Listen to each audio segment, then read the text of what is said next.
Hey everybody, this is Rydo and we're back to another live stream of Yu-Gi-Oh! Master Duel and video game news. Today is Friday, November 10th. Again, starting later, my sleep schedule's just gotten messed up quite a bit.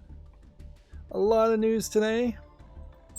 Certainly, we've got apparently some Great British Pound currencies being adjusted here, and then a notice of a ritual festival happening between the 12th and the 23rd, which means I basically have 2 days to make any progress for the rest of the month. I would suspect, well, maybe you have a week after the festival to also make some progress as far as ranked, but they never really give you enough time to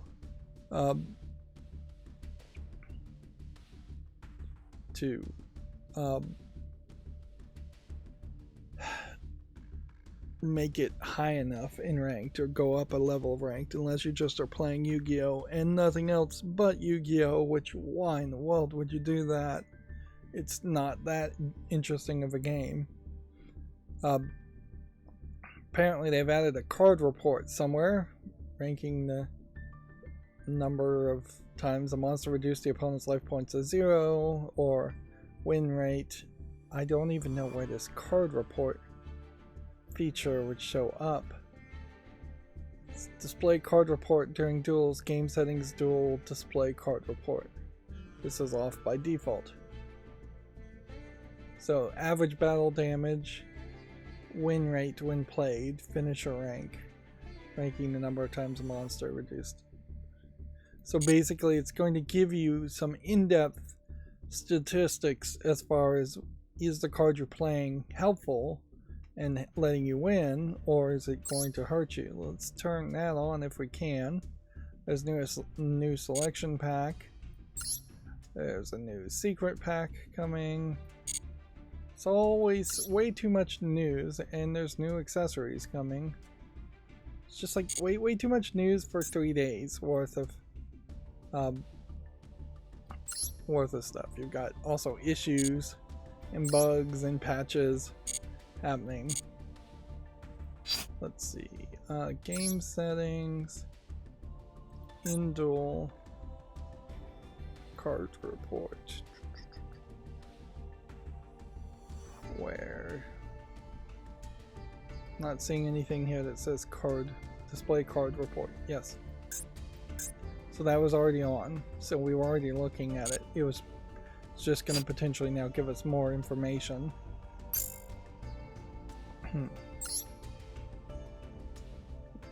So let's see, we've got this new selection pack. Do I have enough gems to really engage with the new selection pack at the moment? No, so let's just open these. We can now only open 10 packs once again, which it was very annoying that they had changed it to the point where you could only open the maximum amount of a multiple of 10 packs. Which just is what most people would do, but not everybody, certainly. Like, some people might want to save up, particularly if you're a YouTube streamer. You can see this is the new card and this is the new card. And our percentages as far as getting other cards are fairly low, and we're not even really getting a lot of cards that we're getting a second copy of, where that would start to make some sense. Not that it makes any sense at all, because it's not like when you get the 3 copies, which is the most you would ever need in Yu-Gi-Oh!, that they would lower the percentage chance of you getting a 4th copy or stop you altogether from getting a 4th copy.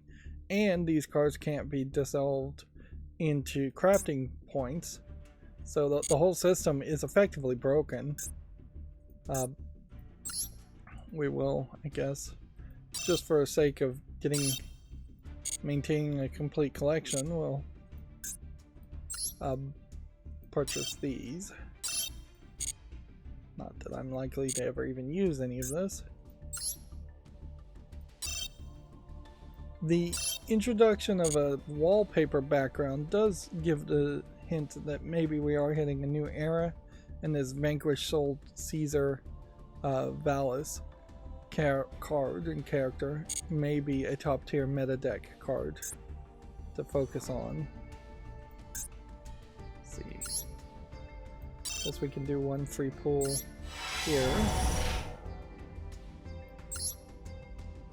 And only one card there was new. The rest of the cards were things I already had a copy of, at least one copy of.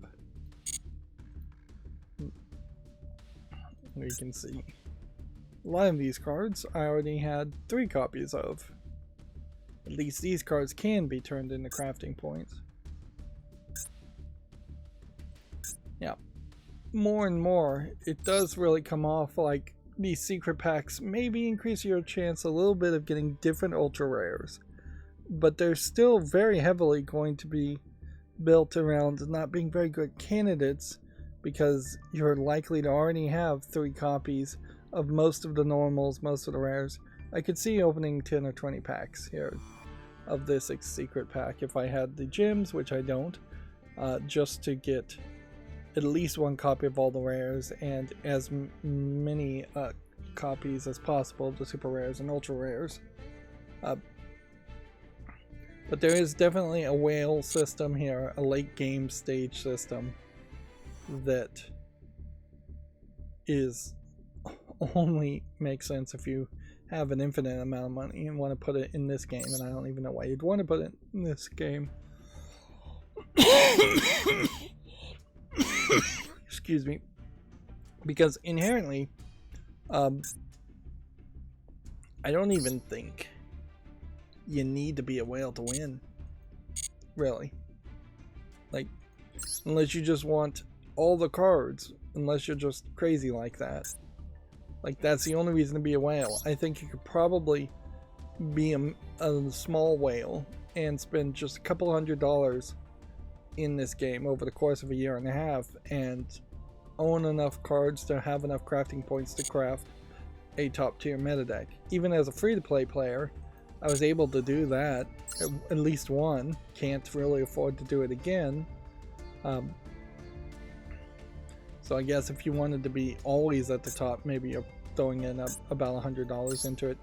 But it's nowhere close to the thousands of dollars you'd probably have to throw into the game to own all the cards, or 3 copies of all the cards. That was one of the things that was fairly annoying about the Hearthstone streamers, is that a couple of the Hearthstone streamers that were very popular also were basically being given free gold in-game currency, and thus this one Twitch streamer in particular had all the cards and had really just ruined the whole experience for himself. And anytime there was a new expansion, he would be able to put in $50 to $100 worth of free currency he was getting, and to just get all the new cards. And even in that case, I would say Hearthstone was much more of a balanced game as a newer game than Yu-Gi-Oh! Is, because it's so old. And so it was very viable in a new expansion of Hearthstone to be able to make at least 1 to 3 new top tier meta decks for the different hero class styles of cards, which is just not really true for Yu-Gi-Oh! Really, it's more of a case in Yu-Gi-Oh! There's maybe 2 decks every time there's a new expansion. Interesting, they're giving you a difficulty level on these decks, which we hadn't seen this before. These are ritual cards. So we'll start with Star 1 when this happens, when this event starts in a couple days. But for now, we need to play. But for now, we need to look at the proficiency test and continue to make as much progress as possible. We're at level 4 now. 3 out of 5 on the first try if we're lucky. What type of card is this? Let's go with it's a rock type. Since it's a big rock. In the glory of Gladiator Beast in solo mode, what is said to happen when the fervor of the Colosseum reaches its peak? Let's go with the Gladiator Beast as Megamorph. Gladiator Beasts are unleashed. So now they're including solo stuff. Tribute summon. You must tribute a monster when you tribute summon. You can tribute face down monsters to field. This is a type of special summon. Tribute summon the face down defense. What? You don't have to tribute summon sometimes? Which the following does not belong in the battle phase step. Damage phase, the end step. The attack step. What's the name of this card? Who knows? Let's go with Solemn Warning. Just a random guess. 2 out of 5. And yeah, this is just gonna be how this goes every time, isn't it? Is that there's gonna be such a wild collection of things, of questions here, that nobody's gonna get on the right point. I hope that Yu-Gi-Oh! Is getting feedback on this and saying that most people don't know this stuff on the first chance. The battle phase is further split into these steps. The start step, which opens the phase. The battle step, which attacks are declared. The damage step, in which inflicted damage is calculated. And the end step, which closes the phase. And this highlights how old Yu-Gi-Oh! Is in that there are just so many steps when there really shouldn't be.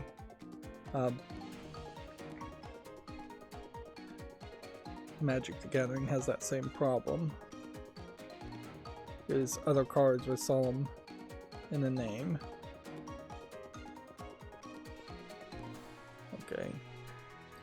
Let's try it again.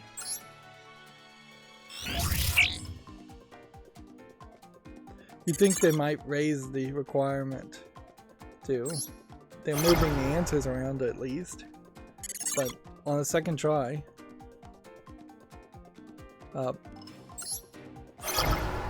they very likely should require you to answer all of them correctly. Or at least 4 out of 5 on the second try and 5 out of 5 going forward. Let's see, this is a Divine Beast. What's the name of this card? Battery Man 9 Volt. Battery Man Charge. Battery Man. Let's go with Battery Man Charger. Battery Man Solar. Whatever. 4 out of 5. Doesn't seem like you get any extra bonus or anything else for getting all 5 correct. They threw in 2 new questions, so if you had messed up with one of the previous questions in this instance, you still could have easily screwed up. You can see that there's several different Battery Man cards, and so I was just guessing. In general, it didn't look like a 9-volt battery, and I haven't seen any of these other cards, so I was just guessing. Had I been able to zoom in on the picture, I probably would have gone with Solar a little bit better and made that guess, but from this distance, from 8 feet away from my monitor, I couldn't actually see what the card looks like.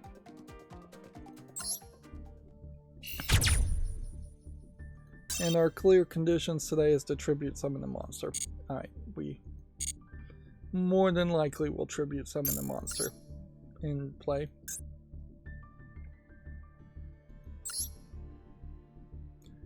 Yeah.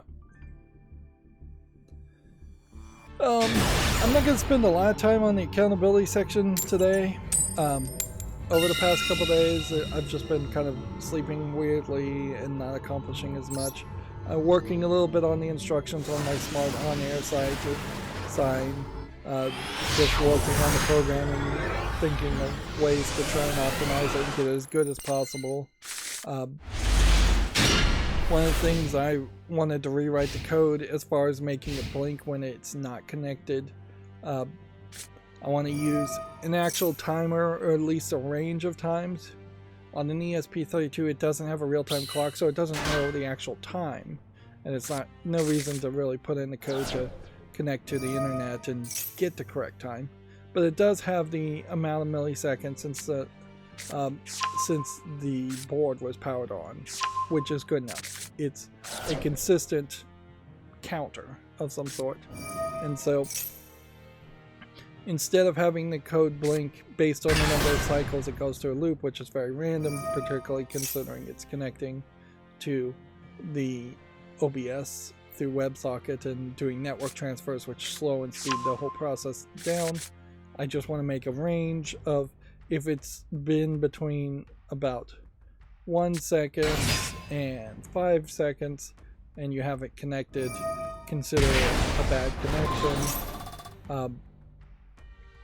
And if it, at that point, start blinking in that range, turn the light on between 1 and 5 seconds, then turn the light off somewhere between about 10 seconds and 15 seconds. I want it to blink on and off every 3 seconds theoretically, and I'm struggling more than I should to get the math to actually work there.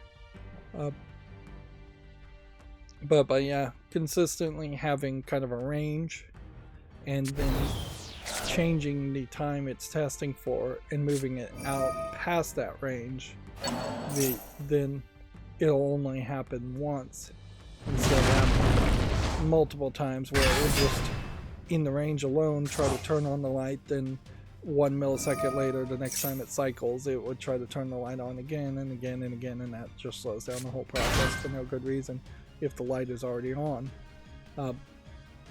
But by doing it via millisecond ranges, it will feel a lot more consistent instead of what, by going by cycles, it was feeling very random.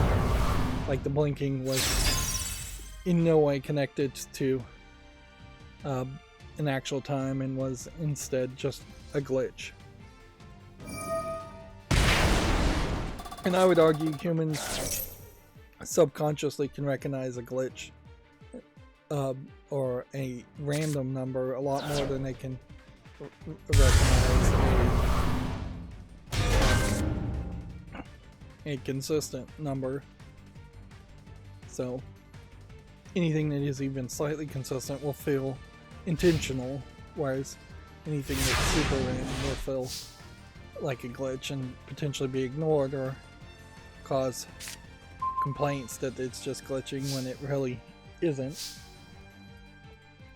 Some of the most difficult stuff of the little work I've done has been, though, just writing the instructions, and yeah, there's still a decent amount of work that needs to happen there, but I'm just really gonna try and get the instructions written correctly and then have ChatGPT punch it up so it is even better written.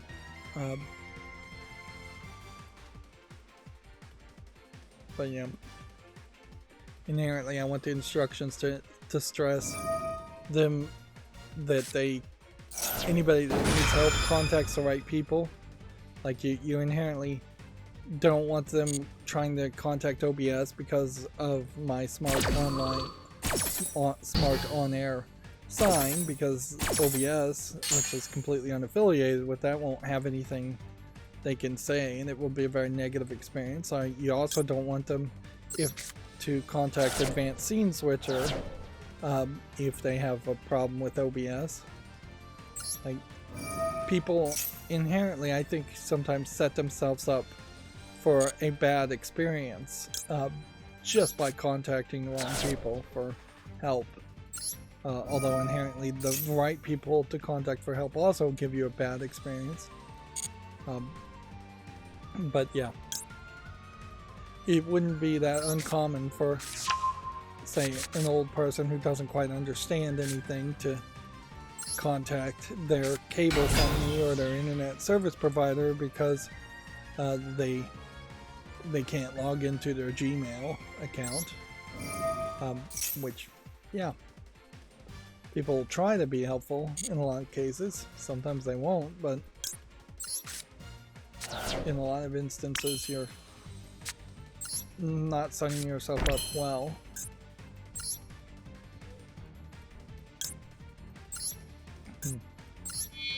Then it's important also in the instructions to just stress installing the latest versions and installing non-beta versions, so the latest non-beta version,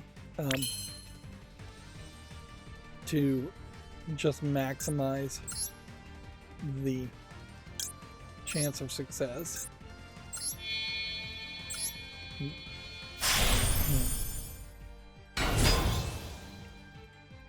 Because, yeah, at a certain point, if you installed a very, very old version of OBS or a very old version of Advanced Scene Switcher, the features are just not going to be there. It's not going to work.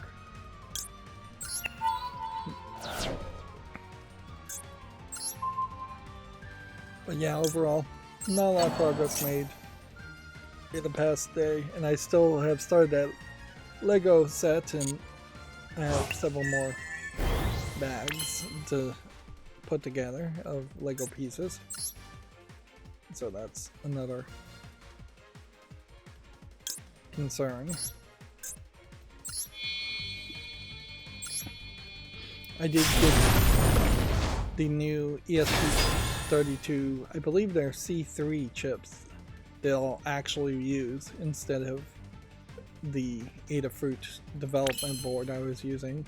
The code, in theory, will just copy over and install exactly the same, but these chips are smaller, cheaper, and newer. They have external antennas, which who knows if that means much of anything. The antennas do look bigger, so it'll be interesting to experiment to just see if maybe that does lead to better let's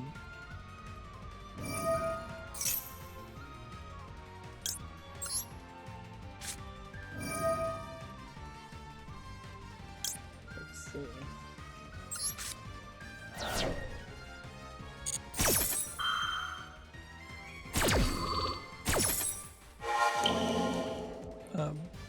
It'll be interesting to see if that just leads to better Wi-Fi connections. Which, yeah, that transitions nicely to say, I can't even remember what I said before. This is a funny way to start a new story. But I had said a couple of months ago that it was very possible that Valve was going to announce maybe a new Steam Deck a couple of months ago. I said that was a possibility, and that I was teetering between, do I want to buy a refurbished, cheapest of cheap Steam Deck now, or do I want to wait for the new announcement? Well, a few weeks happened, and one of the major sales happened, and it didn't seem like there was anything new announced. And so, at some point, I lost faith in Valve announcing anything new. In particular, that they said that the new version of the Steam was 2 or 3 years away, which effectively now we have to say may have been technically true, but was also very, very deceptive, to say the least. And maybe you take some of that as a grain of salt as to, do you even want to do business with Valve when they're willing to be deceptive?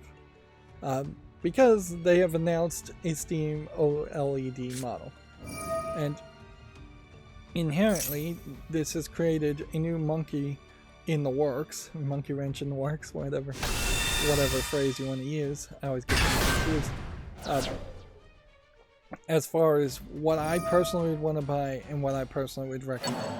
Like, if you can get I think if you can get a great deal on old Steam Decks, like particularly the cheapest of the cheapest of Steam Decks, and you're getting $200-300 off, if not more, off the price of the cheapest of Steam Decks in maybe a refurbished form or not. That still is probably your best bet. That would be the equivalent of buying an Xbox Series S. But then you run into some major problems where there's not a really good reason to buy a non-OLED model in any of the form factors that have existed in between that. Like, again, unless you're just getting a really good deal on, say, the slightly better version of the screened version of the LCD version instead of the OLED version. And what you really would like to see here, and everything is possible, is you would like to see all the internal improvements and the slight change to the button controller, analog stick controller layouts of the OLED version show up in an LCD version. Now, the current LCD versions are like 7 inches diagonal. The OLED reduces the bezels significantly to 7.4 inches diagonal, while everything else is pretty much the same on the outside. On the inside, they've added a bigger battery. They've added a 6nm process on the APU, which I assume is a combined GPU and CPU is what APU stands for. I'd have to double check on that. They've added better sound, a better soundboard. They've moved things around for better cooling, and it's just everything internally that I was looking for and hoping for on the OLED version has for the most part been addressed. Although I would say there is still seemingly a weird limitation on where they're putting the internal SSD, NVMe SSD, to a point where it still feels like it's probably in a bad place, and it's weird that there's not a thought there to add some kind of extender and add a thicker case. They've actually made the controller thinner, which probably makes sense, but you could have a little bit of a bulge or a kickstand at the back, just a permanent kind of square kickstand in the back center of the Steam Deck, and then you could put a standard length 180mm, I think would be the right one, right length for NVMe's, and then you could have a little extension wire of just an inch or two into the very small length NVMe spot. And yeah, they didn't go with that. That probably would make the Steam Deck dock incompatible if you did something like that, but I mean, whatever. You don't need the dock if it stands on its own when you place it downward, which honestly a kickstand type idea makes a lot more sense in that case. There is newer technology in the OLED version for high dynamic range colors, and it seems like it just works on SteamOS, whereas in Windows there's a lot more hoops that you often have to jump through to get HDR visuals, which does make me wonder, somebody should test the official Steam Dock and other unofficial Steam Docks to just make sure that the HDMI coming out through a Steam Dock is still going to be capable of passing down the HDR visuals, or if all of a sudden when you dock it you're going back to a non-HDR signal, even if you were trying to hook it up to an HDR an HDR TV. There definitely a situation where the next generation Steam Deck, which they're still saying is 2 or 3 years out, which would probably be called a Steam Deck 2, will be better. I mean, and any kind of new revision, honestly, could be better. They could probably still improve the analog sticks. They still are not Hall effect sticks. The Valve was asked about that, and they said they just aren't seeing a good level of consistency in the Hall effect sticks. Which, okay. Valve is still, I think, in this weird place where they're not selling enough hardware to get quite custom hardware that you would want. Whereas it seems like the OLED screens that are being used are probably the exact same OLED screens for the Switch OLED version, which it may be a case that since we know, or it's been rumored, I believe, that the next Switch 2, whatever that is actually not likely to have OLED by default, that there might be a case that Valve is swooping in and getting these monitors for cheap,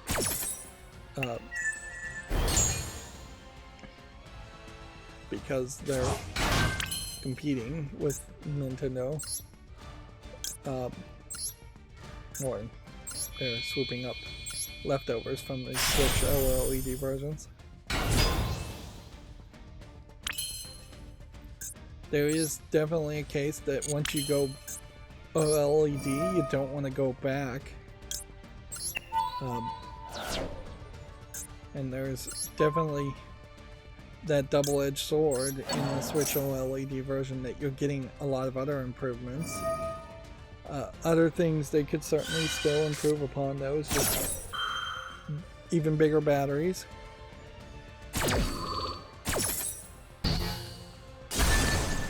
It's really hard for me at the moment to justify buying any Switch deck when I'm not even playing Steam games, and instead of focusing on programming for far too long.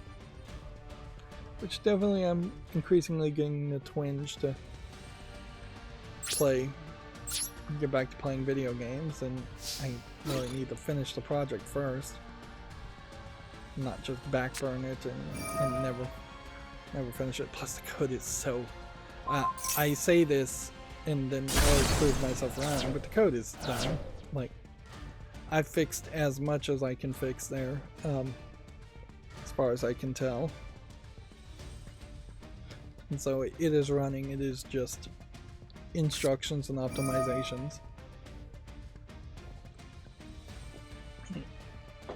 And increasingly it will just be diminishing returns if I'm finding if I'm using it for like a year just to see if there's one small bug. Like for the counter on the amount of milliseconds since it started, that counter resets after 50 days. Will that really affect my code? Probably not. But yeah, and that's just a hardware thing, is that it rolls over back to 0 after 50 days. If you had the smart on air sign connected for 50 days and you've never rebooted your computer for 50 days or closed OBS, yeah, that would be weird. But yeah, there might be some long-term bug at a certain point. At that point, I just kind of don't care either. Just reset it. It should work fine then. One of the optimizations I figured out was to just assume that it had already connected to OBS at start when you first boot it up, and then only start flashing and say there's a problem after you've tried to connect once and failed. That way it isn't just a matter of time.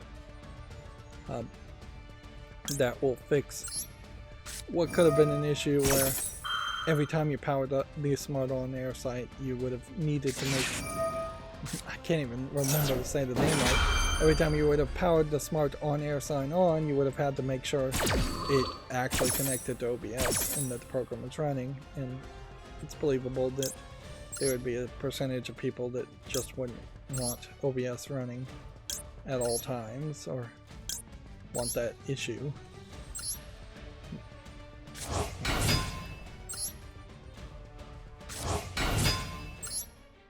Yeah, just look for a problem when it first happens instead of assuming there's a problem.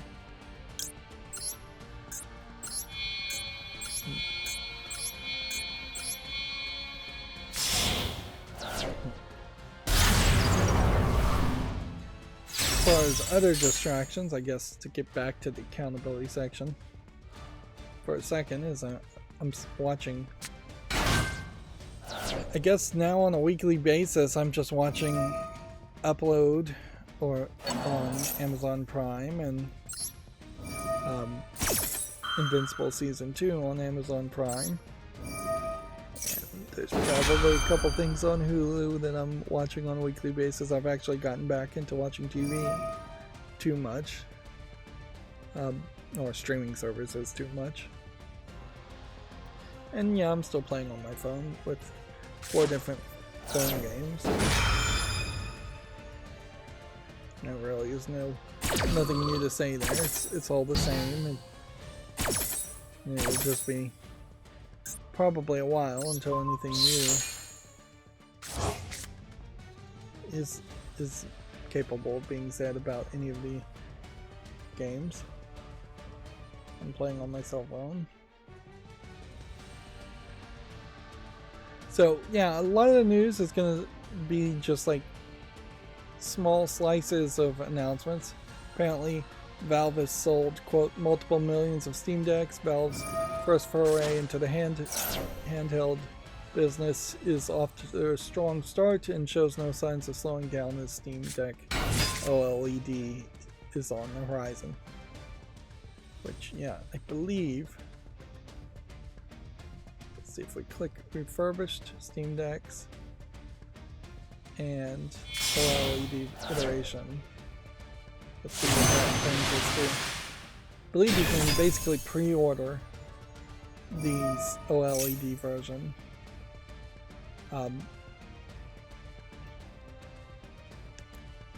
Now, if not now, soon.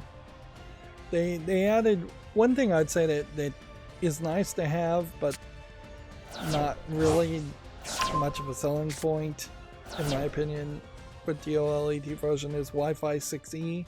That's the 6 gigahertz band of networking Wi-Fi, which the odds are, even if you are an early adopter and you're buying the Switch OLED version at the top tier level, you're still not super likely to have a Wi-Fi 6E router. Wi-Fi 6E at 6 gigahertz is just going to be a smaller distance than even 5 gigahertz is. 5 gigahertz, I would say, works. Let's go. As the crow flies, maybe 30 feet, 40 feet through walls, through my house in particular. Like, I can get it inside my house, but as soon as it starts to go through brick walls, as soon as it starts to go outside the house, you're just not going to get it, which that makes a lot of sense. And arguably 2.4 gigahertz should have always been 4 gigahertz or 5 gigahertz processor, but that would have never happened because it takes more processing to get to higher frequencies. And old technology, when they first released the 2.4 gigahertz spectrum, just really couldn't do 5 gigahertz. But yeah,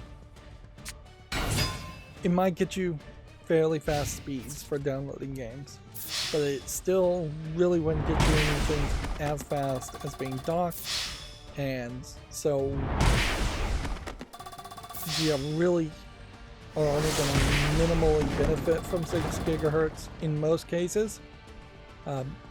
6 gigahertz is going to inherently just be, do you have a gaming laptop that you absolutely refuse to plug into a dock or a network port? Or do you have a situation where you're absolutely not allowed to run network cords, either through the baseboards of a hallway or through the walls or ceiling? If you're not in one of those situations, though, you're still...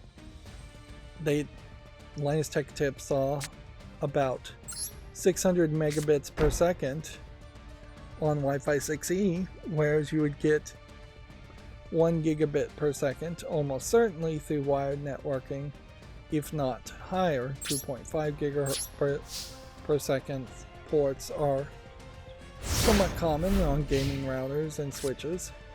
10 gigabits per second is a thing on the wired. Do you need any of that speed? Really? No, not for gaming at all. It's not really going to reduce the latency. If anything, 6 gigahertz might increase the latency. Just with more dropped packets. Although somebody would have to actually test that. That's just me speculating wildly. But it does show the fact that they're supporting Wi-Fi 6E. That they've put in a new Wi-Fi chip into the OLED version, which a general, better, newer Wi-Fi chip may be more power efficient, it may be better. They may have bumped up the Bluetooth connectivity on the wireless Wi-Fi chip too, so there might be slightly better support for Bluetooth 5.3 or whatever the latest version is. Although none of that probably matters that much, and it doesn't really sound like they're talking anything like a better standard for Bluetooth earbud or controller connectivity. Although it does seem like this new chip will allow you to wake up the Steam Deck through a Bluetooth controller, where the previous one could not, which that would be beneficial. That's a major problem I have with the Switch, is that I have a Switch adapter to use an Xbox controller on it, but I can't actually wake up the Switch with that controller, so I have to have one of the Joy-Cons also available to wake up the Switch and then switch over, which that can be a little irritating.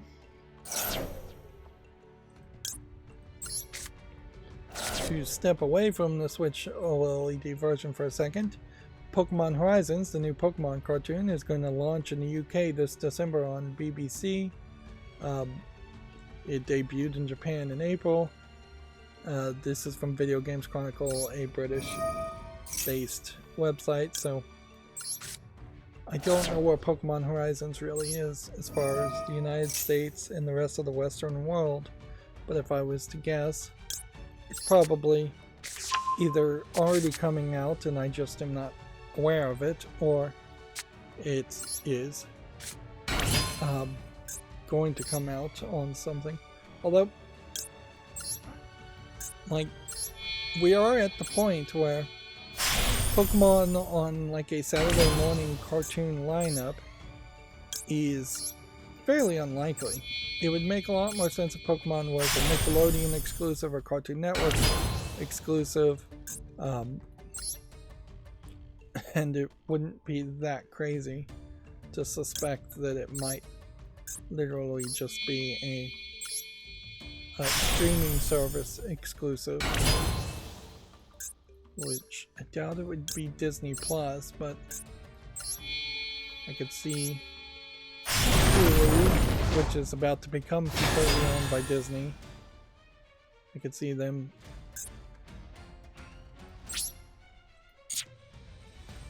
maybe wanting to pick it up, or Amazon Prime wanting to pick it up.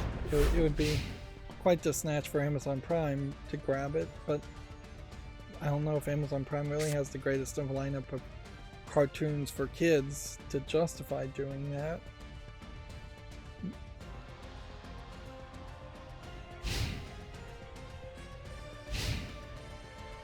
Let's see if I can scroll down and see. So it may be a case that just VPNing into the UK and using the BBC iPlayer might be one of the easiest ways to watch a dubbed version of Pokemon Horizons compared to trying to watch some kind of fan sub version. Although as far as I know, like, I really haven't researched it, it may be the case that Funimation or Crunchyroll or something already has Pokemon Horizons dubbed on the streaming service, and that by far is the easiest way. So we have a GameDeveloper.com article. Valve is building on the Steam Deck success with a new OLED version. This was one of the links here. Let's see if orders for it will start being taken next Thursday, November 16th at 10 a.m. Pacific time. And they are also selling refurbished ones. So I'm clicking on these links. So, one thing that's interesting here is they had gone with this light blue visual aesthetic, and now the theme seems to very much be pushing towards a red aesthetic. They've added this new red power button. There's a red, green, blue LED. So you've got some RGB LED functions now at the top.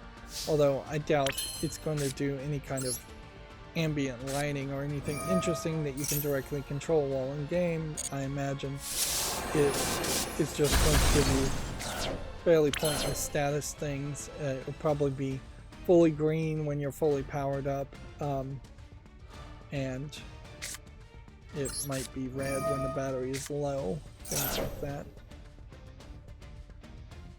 Although you would kind of think that the power button that's red here should just light up instead of there being an LED here, and that there should just be a LED behind the button, and that's just not the case, which seems a little weird. But maybe that's because there's some factory resetting version in which you would want to hold down the power button until the light lit up a different color, which is, yeah, somewhat believable. It may just be that it was difficult to accomplish that, or they didn't want to move the location for case manufacturers, although inherently, since it's slightly thinner, case manufacturers are still going to be there, are going to have to change things. So there's been this price drop now, $400 for 256 gigabytes on the LCD, but we'll compare in a second. This is probably your worst choice, and you shouldn't go for this. Instead, you probably should buy the $550, which is another $150 for the OLED screen, but you're not really paying just for that, because the LCD version here is just LCD. Well, this is a high dynamic range OLED display, same resolution. This is a 7-inch diagonal display versus 7.4, which is quite big. This is built on the 7 nanometer APU, while these are 6 meter. This is Wi-Fi 5 versus Wi-Fi 6E, jumping well over Wi-Fi 6.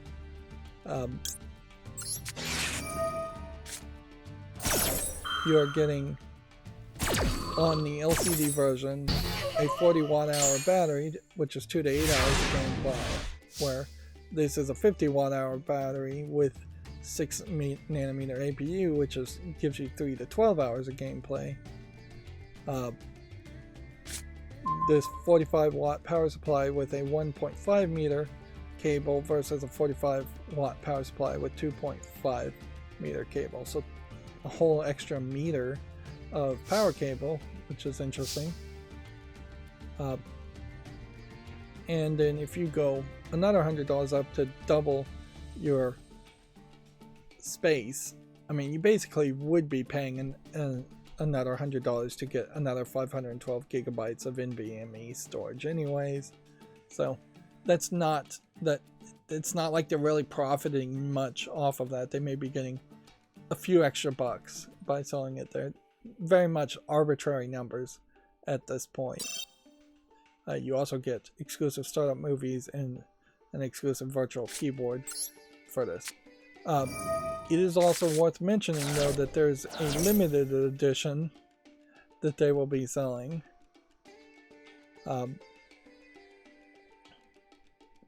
So they're going even for a higher tier, and the limited edition is just going with this red themed and translucent back feature. That being said, I don't know if there's really a price tag even for the limited edition. Is it $650 or is it I need to play here or I'm gonna run out of time. Even more. It does seem weird that they're being allowed to just kind of go over different themes and just throw in this red theme as an experiment. I kind of seriously doubt that red is going to be the new default color that Steam and Valve are going to use. They didn't go crazy. I guess it's important to point that out. They didn't install one of those solid state coolers. It's still heat pipes and regular old fans. And it doesn't seem like there's been any mention of the fans being different in any way. Or cooling fins being different or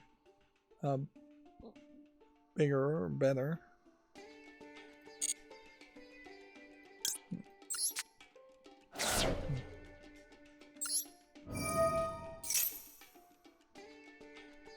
I think more and more, once it gets in the hands of people, the thumbsticks being a little bit lower are going to be severely appreciated.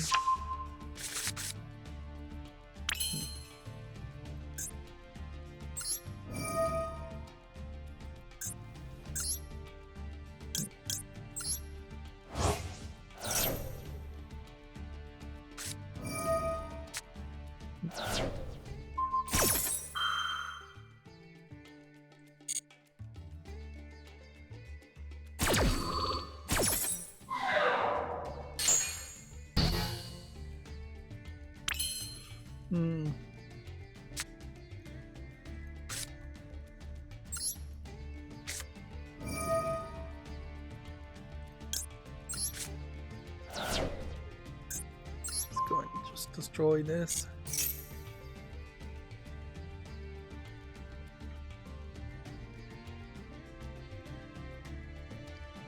There are still possibilities that your Steam Deck 2 might get rid of the touchpads or rethink the touchpads in a different way, or completely change the layout and interface and add extra buttons, move buttons around.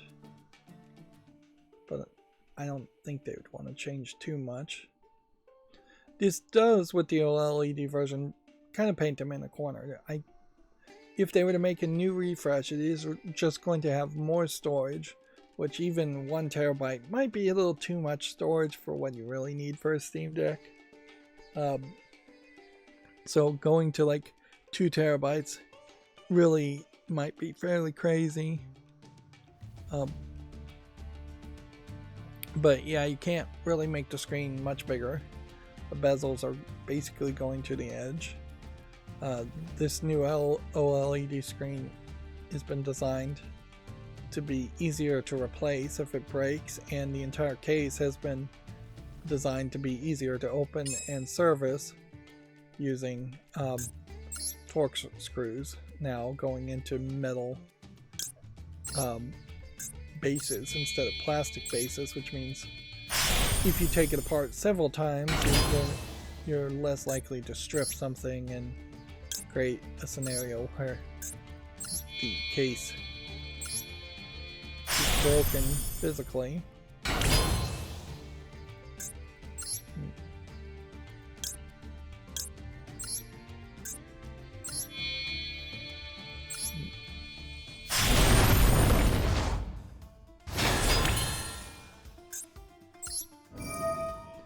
And of course, you're going to be in a very weird position if you're planning on getting either a Steam Deck or a Switch, but not both. Like, because, yeah, every bit of indication is that the Switch 2 or whatever Nintendo's next console is going to be will be announced as soon as January. In my opinion.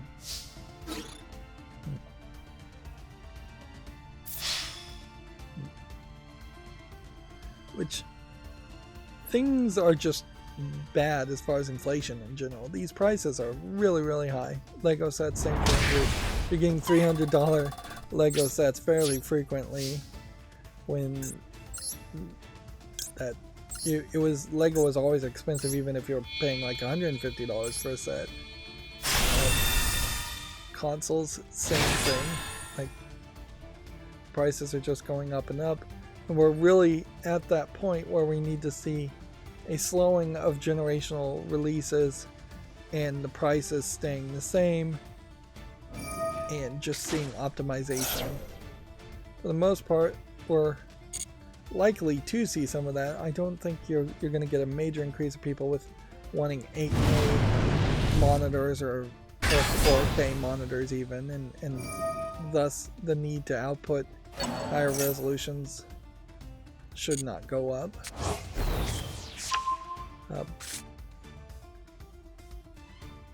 But we are still, with portable devices, catching up. Like, a screen that only still is only doing 800, 1200 by 800 is not getting quite to that 1080p resolution. Yeah, 1280 by 800 is not 1920 by 1080. So you're still not even getting 1080p on these monitors. Not that 1080p is going to be easy to see for most people at the 7.4 size, but it is something people are going to want, whether they know why they want it or not. I think once we got portable devices to 1080p, we could easily see the split being that a plugged-in TV device would be always 2K, whereas portable devices will be at 1080p, and everybody would just be happy with that. And then further improvements would just be in the ray tracing elements and gimmicks such as ray tracing, deep learning, super sampling, or just in general a level of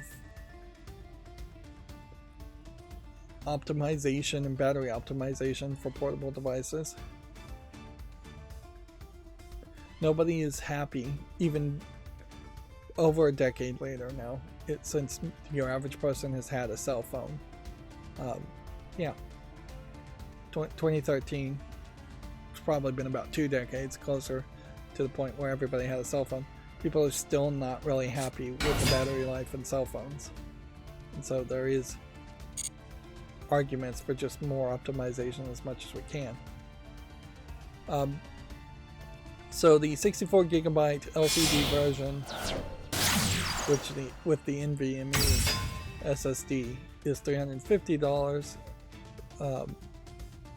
whereas the 512 version is $440. And then you can save up to another 20% on refurbed. And they are still very much selling the Steam Dock for $80, which they're saying that's a price drop. It doesn't really feel that much like a price drop to me. Just killed everything there. This icon of brighter colors and bolder blacks really implies to me eye strain. It's a bad choice. More time to play. Faster downloads if you have a Wi-Fi 6E router, which most people won't. At least 30 grams or approximately 5% lighter, which there's something there.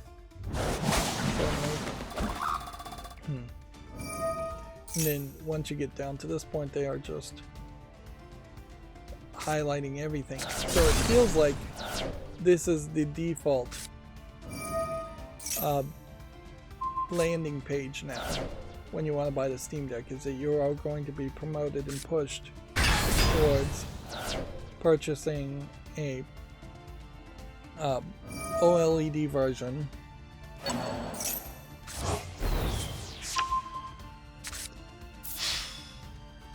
see.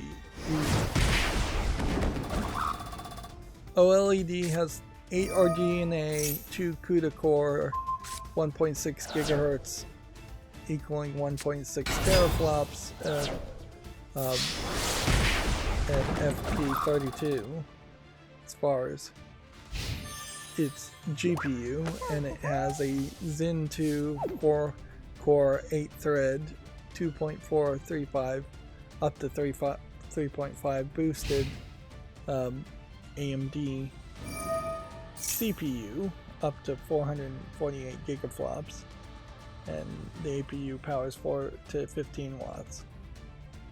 It looks to me like there is literally only a slight difference in the chipset, in that now the GPU can be scaled down to 1.0 gigahertz, whereas before it was always at 1.6 gigahertz.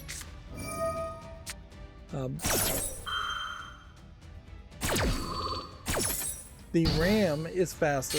That's another point to talk about. 16 gigabytes of LP DDR5 onboard RAM, 6,400 mega transfers at a quad 32-bit channels for the OLED version, which RAM being faster is better.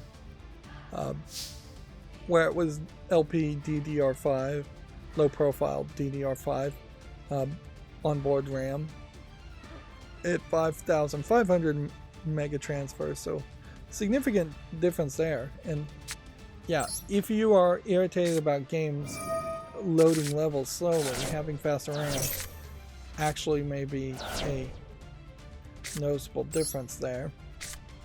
So that is another reason to buy the OLED version, which inherently that's the weirdness of this, is that the best reasons to buy the OLED version are the internal improvements, not the OLED screen. That's just the bonus more than anything.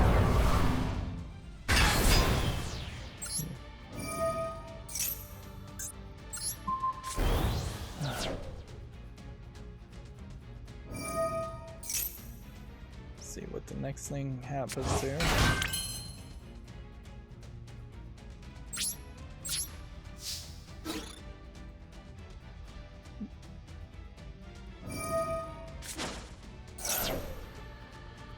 These guys are just jumping in and out, which probably means I've already lost as soon as I start to see this kind of things.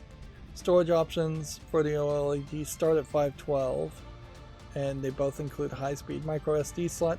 Weirdly, it doesn't seem like they changed that at all. So it still feels like you could very easily, even on the OLED version, snap a micro SD card in half if you leave it in.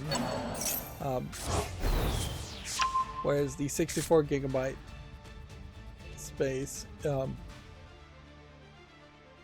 version was not an NVMe. It just says 64 gigabytes here. Whereas honestly, I think the 256 and the 512 are NVMe's, and the 256 that says doesn't have the asterisk as far as wall supplies last. Just need to hurry here and then keep it going.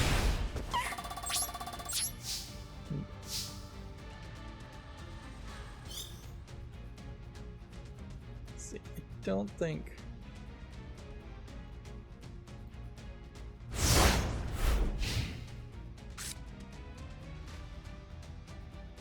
don't think there's anything else super different. The contrast ratio on the OLED says it's 1,000,000 to 1 or greater than 1,000,000 to 1, where the LCD version doesn't even seem to have a contrast ratio listed. The number of nits on the LCD version is 400, whereas on the OLED version it's 600 in standard dynamic range and 1,000 in high dynamic range.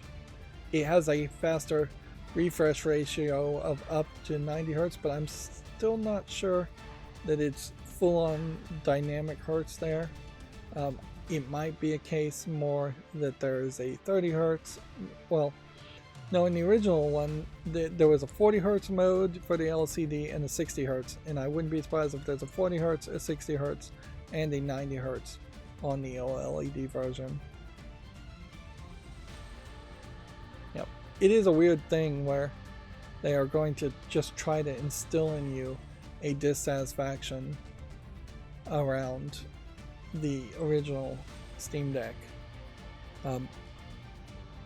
But also, I would also argue, while there's been a lot of early adopters and streamers and tech enthusiasts who have sung the praises of the Steam Deck when it first came out, I'm not really getting a lot of reports as far as people actually playing it consistently.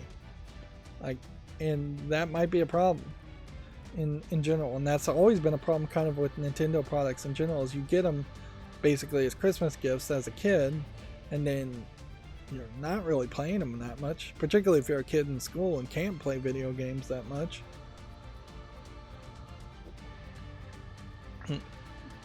Does the Steam Deck in any way replace my computer? No. Could I use the Steam Deck to play some games while my computer is running macros? Yes. But on that argument, I also have a Switch. I also have a few games on the Switch I still haven't played, so I could be playing that. I also have a bunch of Lego sets and ways to disconnect otherwise, and cell phone games. So it's not like I'm really spoiled for choice personally as far as, do I need a Steam Deck?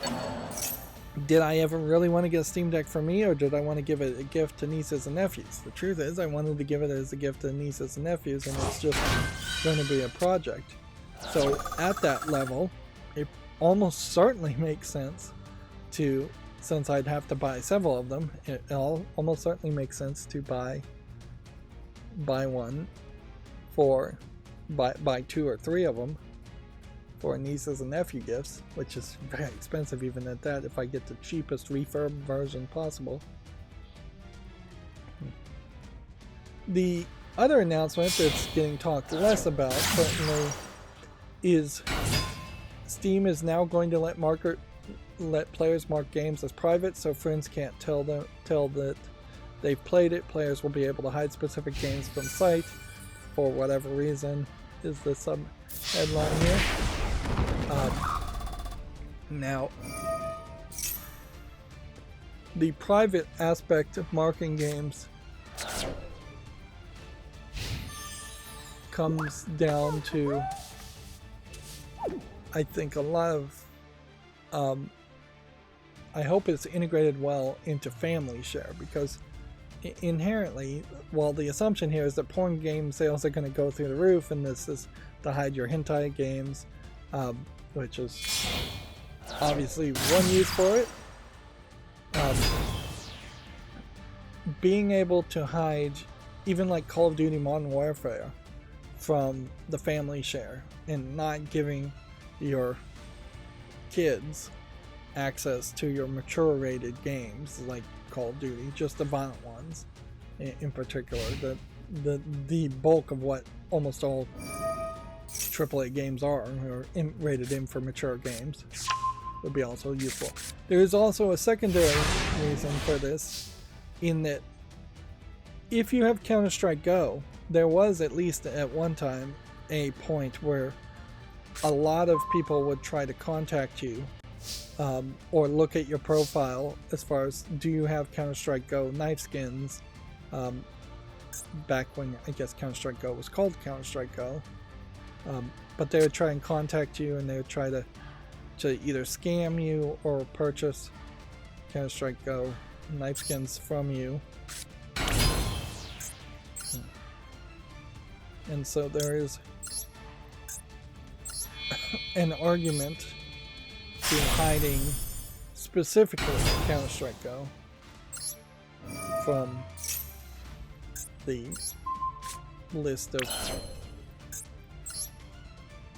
games you have. And there are definitely some games that I could see using the mark as private feature as a way of otherwise labeling a game, saying, hey, I got this game potentially for free, I don't really care about it. I think you probably already had something similar as far as hide in library, but I could see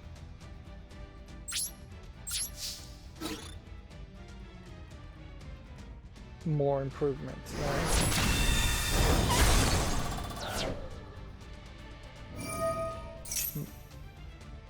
And just one more way to potentially label things. Why is this guy not able to attack?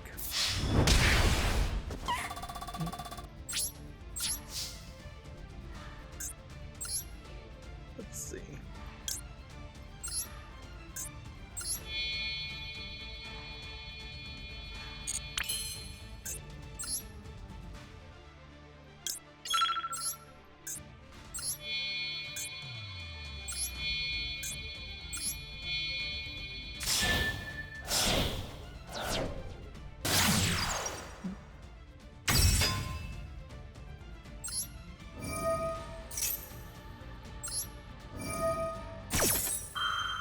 And I'm about to lose here, and this will be the last game we play today, regardless. I'm about to lose just because I've run out of time.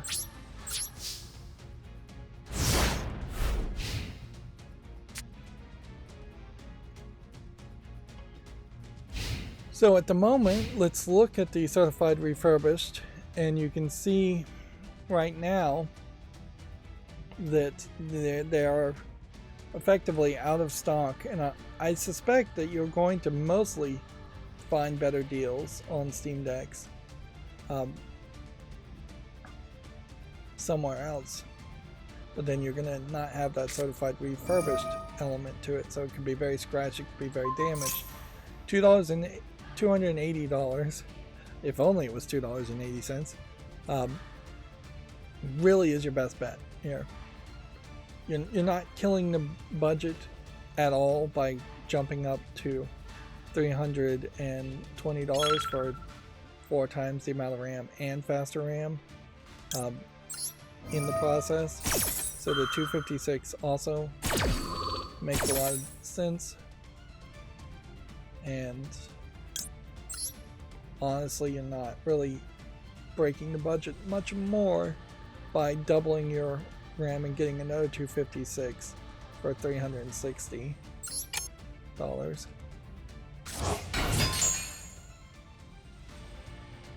It's just no way I'm gonna win here.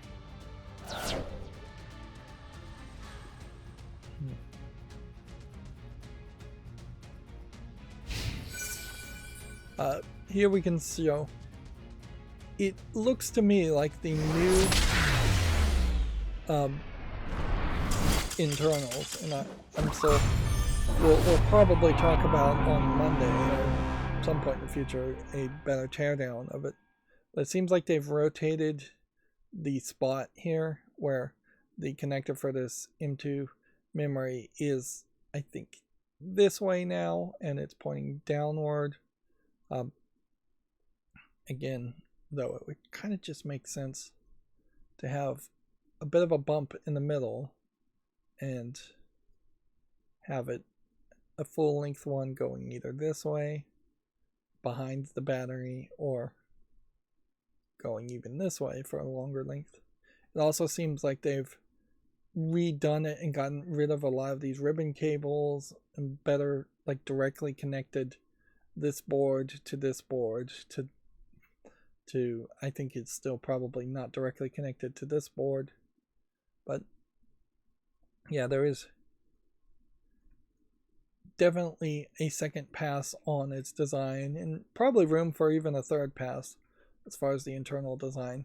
Not that the internal design really should matter to too many people. It's just a matter of how likely is it broken. And in the same way, I haven't heard anybody really talk about playing their Steam Deck a lot. I haven't heard anybody say anything about breaking their Steam Deck. Let's see, so we got that done, we got that done. They did add this new discovery, Open Master Duel Proficiency Test, from the profile menu to give you 50 gems for that, which, okay, so now I'm back to having completed all the discovery missions.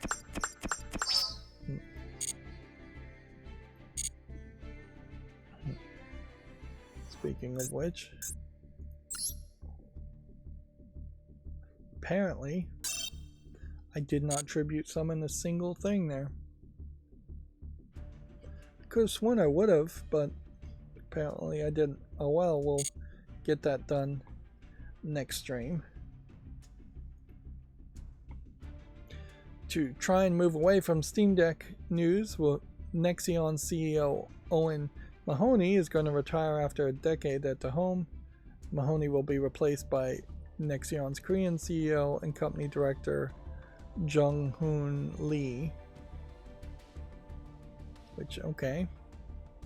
Kind of have to get deeper into the weeds to figure out what Nexion really makes as far as games.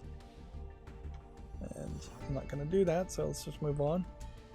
This is kind of a weird thing, and certainly I have a bit of a bias here that I'll admit freely. A Braid Anniversary Edition launches April 30th for the PS4 and 5, Xbox One Series, PC, iOS, and Android. A Switch version is no longer planned. Braid was one of those games that Giant Bomb in particular overhyped and talked a ton about, when it really isn't that much of a unique game. It does have a time manipulation mechanic that it plays with in 4 or 5 different levels, but then it also has a very obtuse true ending, true story that to unlock, and a bunch of nonsense time wasting things to really unlock the true ending. So the vast majority of people, I suspect, on Braid got the surprise first ending, but didn't get any bigger true ending. The bigger story, in my opinion, though, is that the maker of Braid, I think may have been the same person who went on to make Fez, but let's just assume that's not true, was one of these people, of which there have been a few, that really just came out and full on pooped on their consumer base, their audience, video gamers in general. It just hated on gamers. Braid was very noticeably the first game I tried to play and cover on YouTube that was getting DMCA'd and taken down and blocked.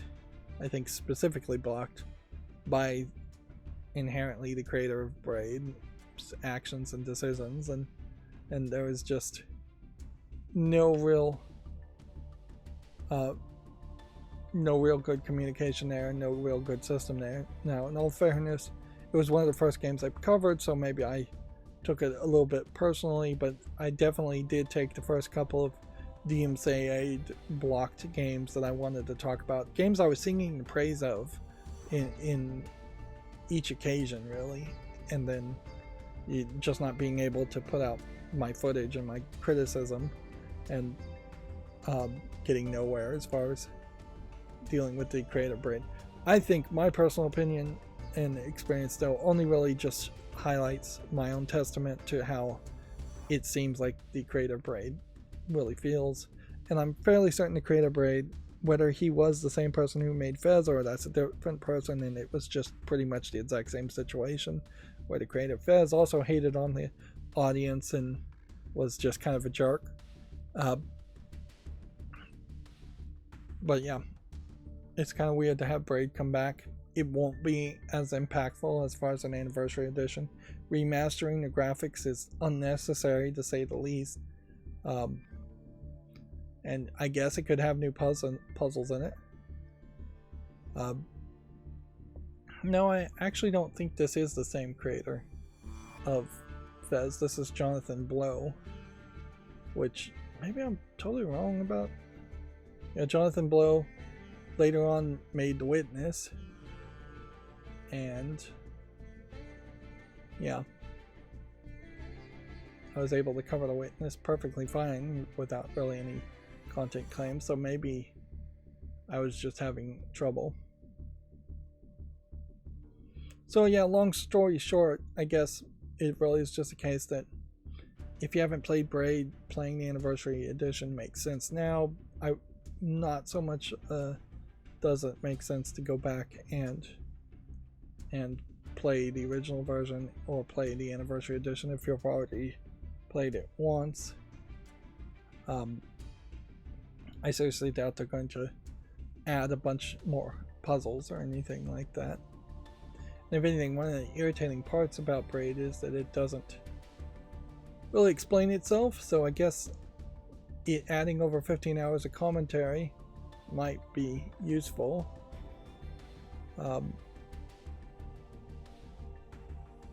wouldn't be surprised if this Anniversary Edition actually involves very little of Jonathan Blow's input, and this really is just more a case of them, whoever owns the actual rights to the game, which is probably not Jonathan Blow directly. But yeah, I know my videos here are blurred, but really isn't that much of a difference. It looks visually different, yes, but that doesn't really mean much. Maybe it'll control a little bit smoother.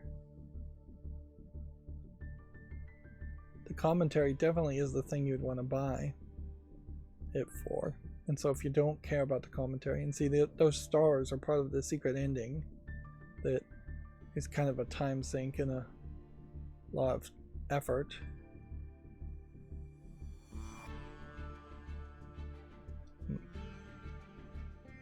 Inherently, I would say there is a risk of getting commentary from Jonathan Blow when he really should have probably had some commentary in The Witness, and we never saw that. So we might see a Witness Anniversary Edition getting announced eventually and commentary being added to that game.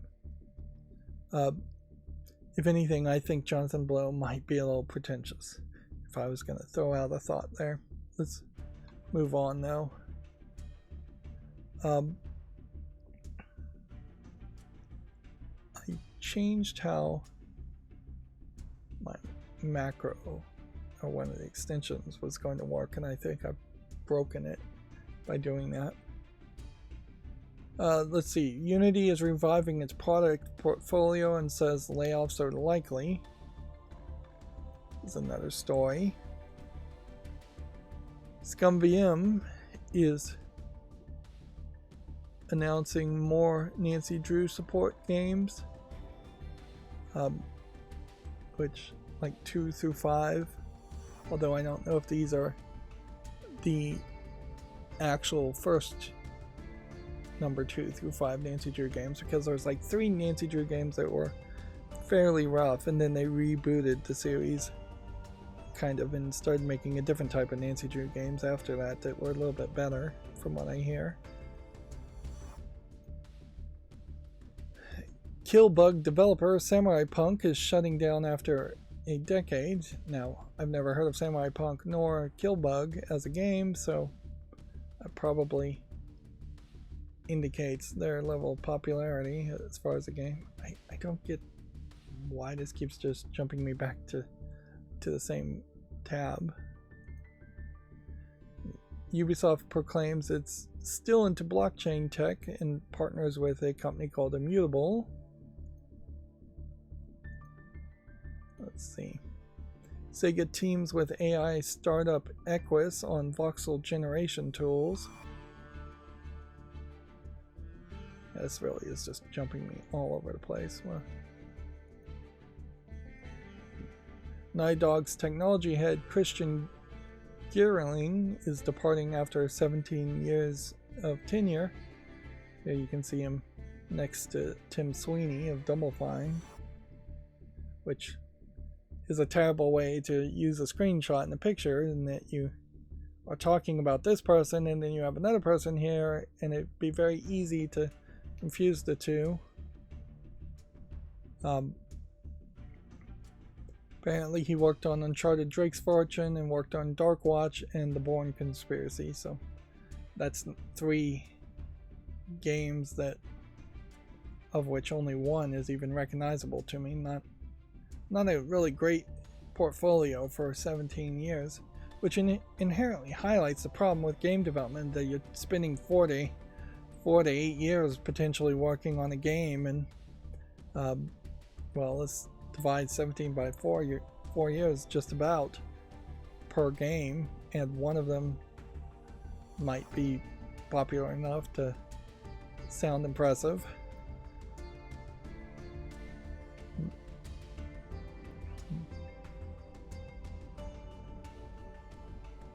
There was Larry Herb with his ever so slightly changing background, put out this congratulations on the version 0.01 for this RD engine, which is apparently a new type of unified memory game engine centered on performance and optimization that also seems like it's probably programmed in Rust. So, yeah. Version 0.1, or, yeah, here it says 0.1. Larry Herb said 0.01. There's a big difference there. Though it's very, very early, to say the least, as far as version, but it does potentially show where I suspect game programming is going to go. The ideas of having unified memory in even PC devices might be a way forward to the future. That effectively means the graphics memory and the CPU memory would be unified in some way, although on a PC it may very well physically still be very separate, and your graphics card memory may be very fast, but we are definitely getting new technologies to have graphics memory and CPU memory or system memory integrate and talk to each other without having a CPU be the middleman. And then the idea of more memory safe programming languages like Rust does seem like that is probably on the future too.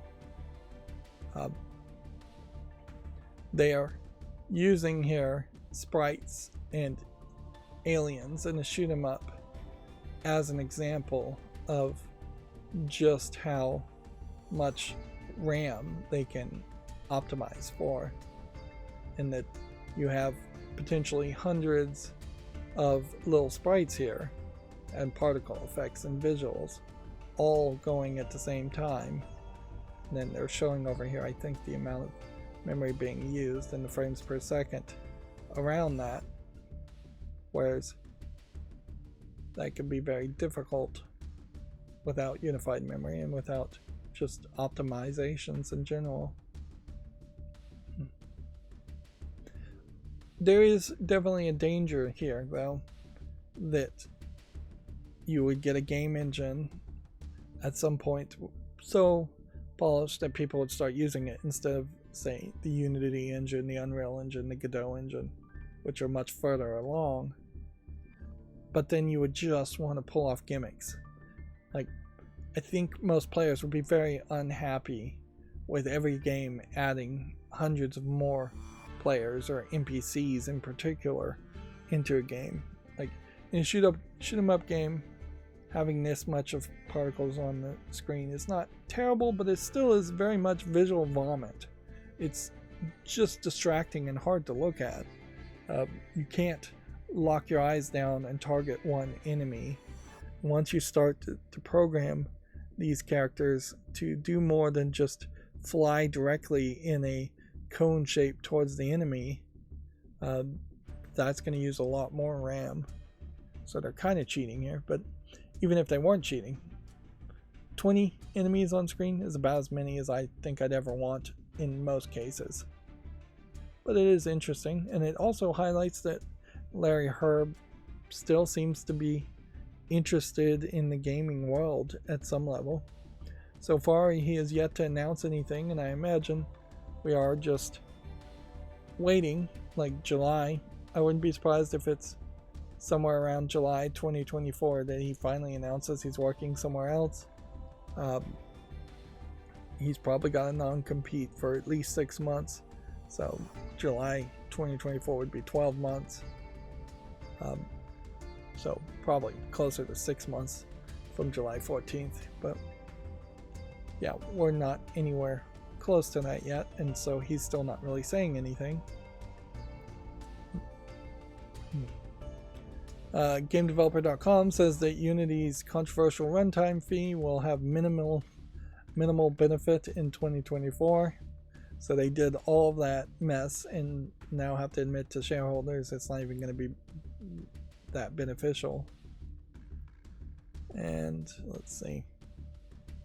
Sony has pushed back half of its planned live service games. So half of Sony's intended output for live service games have been delayed, while the other 6 are still meant to be released in the next few years. Which, yeah, there's somebody new who's going to be in charge of Sony very quickly, and so I wouldn't be surprised if changes happen like this. Although weirdly, everybody has some positive news except for Sony today, or they have no news. I guess Nintendo and Microsoft have no news, but that's oddly for today the only real negative main story I ran into. The National Video Game Museum is offering free admission for military members and veterans on the 11th, which I guess fair enough. I mean, it's something they can tweet, and they're fairly bad about tweeting and getting promotional things. Very unlikely that many people will be upset about honoring veterans. You can honor veterans fairly easily without supporting any specific war or any specific military action. The UK is great about doing that. I think it's called Remembrance Day. As long as you can keep it nebulous, like you start to get into controversies. Certainly, if you start to support specific veterans or specific wars, or sound like you support specific wars, there is maybe an argument that very few veterans would actually want to go to the National Video Game Museum. A few would, certainly. And yeah, it would be stereotypical thinking to think that by giving free admission to veterans, you're significantly increasing some kind of incident with PTSD veterans showing up. Like, that's not realistic to worry about. Apparently I need to sign in again. I'll do that later on the SteamDB. My macro is still really messed up, and so I am not really getting the tabs in the right place and had to manually do everything today on top of starting late. That's part of the reason I started late. Weirdly, some of the data points are here, but also some of the data points feel like they have just disappeared. I'm not sure if it isn't really a case that the finals playtest has just been removed, and so that this is actually accurate from the last 2 samplings. Like, noticeably, I'm not seeing a new dot if there was new information. We saw a big peak at Apex Legends, and now we're seeing a very steady decline there, and everything else is still weirdly there. There's a problem now, though, with PUBG going too high and a lot of things going too low. There's really only 1, 2, 3, 4 games on this chart that are even showing up on the chart. So I probably need to lower the minimum to a lower number and maybe even raise the maximum and squish this chart in some more from the maximum and minimum, so we're actually seeing some information. Because at this point I really can't grab much of a trend of anything. All I could assume here is that this list is hopefully still somewhat accurate. This also might be a case where, because I'm not signed in here, I'm getting different information to feed into this. I'm not sure if that might be the case or not. As far as Steam's main store page here, apparently the Golden Joystick Awards are happening now. That seems like that didn't get any announcements before that point. Though I would say I don't really suspect that the Golden Joystick Awards are actually even that big of an award ceremony. There's a lot of promotion around Call of Duty Modern Warfare 3, but there's also a lot of hate in general. I heard one person singing its praise for the first couple levels, and they came back the next week and said it just doesn't maintain the quality in the single player aspect in particular. And yeah, overall it does seem like the multiplayer is not particularly being well received. And so all you really have is the new Steam Deck OLED with a slightly different black background and red theme, whereas everything else on its visuals has had this kind of faded different primary color theme. You're not really getting that. Again, I have always suspected that they were slowly going to push Steam as a storefront towards having a black background and yeah, get rid of the blue accent altogether. Maybe with the Steam Deck they are experimenting somewhat more with that, although they may very well just be experimenting in general with different color palettes.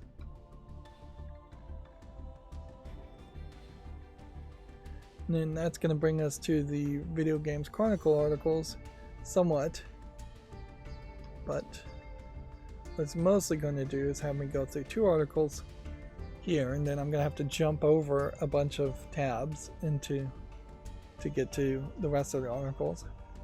And then we'll come back to those tabs later. Modern Warfare 3 is being bundled with a PS5 Slim for $499 within the launch of the PS5 for £400. And then a console Catan edition is getting a Switch version today, which yeah, if you're still in the Settlers of Catan, I could certainly see playing it on consoles, playing it on the Switch making sense. That is one thing about the Steam Deck that we still haven't really seen a major amount of progress in, is the idea of portable console, board, tabletop games having digital versions that would make sense to be played on the Steam Deck any more than they would make sense being played on a PC plugged into a wall and looking at a monitor. And a big point of that is certainly Hasbro and Asmodee Digital having a kind of a duopoly on tabletop and board games, and them not being particularly well designed games in most cases. Modern Warfare 3 launch patch notes detailed campaign fixes and multiplayer updates. Unity says it will likely lay off some staff in the next few months. Apparently Modern Warfare 3 was reportedly developed in just 16 months. From what I heard from another YouTuber, the team making Modern Warfare 3 wasn't really Treyarch Studios, who usually has ownership over the Call of Duty. Treyarch element, so there was a level of middle management and interference from Treyarch Studios, and then there was another even higher level of management interference from the Activision company management, which that's been a consistent accusation made as far as Activision Blizzard, is that the management of Activision in particular is meddlesome and makes things terribly and changes things at the drop of a hat and gives them far too little amount of time. And so the hope here, and it really can only be chalked up as a hope for most gamers, is that now with the acquisition of Activision Blizzard in Microsoft will very quickly see that Modern Warfare 3 is not as good as it should be and start to cut the fat of the Activision management and restructure so that people are given the right amount of support and time to actually make a good game. Although inherently Activision's management will probably just say that the developers of Modern Warfare 3 in particular are just bad programmers, which there may be some truth to that too, and it's not the management's fault. But inherently, if you are management, poop should roll uphill, so it should fall on you anyways if a game is poorly received. The Super Mario Bros. Movie is coming to Netflix US in December. Valve says it's still 2 or 3 years away for the Steam Deck Next Gen 2 release, which is fair enough. I mean, whatever you want to call a Steam Deck 2 probably is going to be 2 or 3 years away. The problem, though, is they've now established that there will be mid-generation refreshes, so I wouldn't be surprised if there is yet another mid-generation refresh a year from now, or even 2 years from now, and then 3 or 4 years from now we get something called a Steam Deck 2.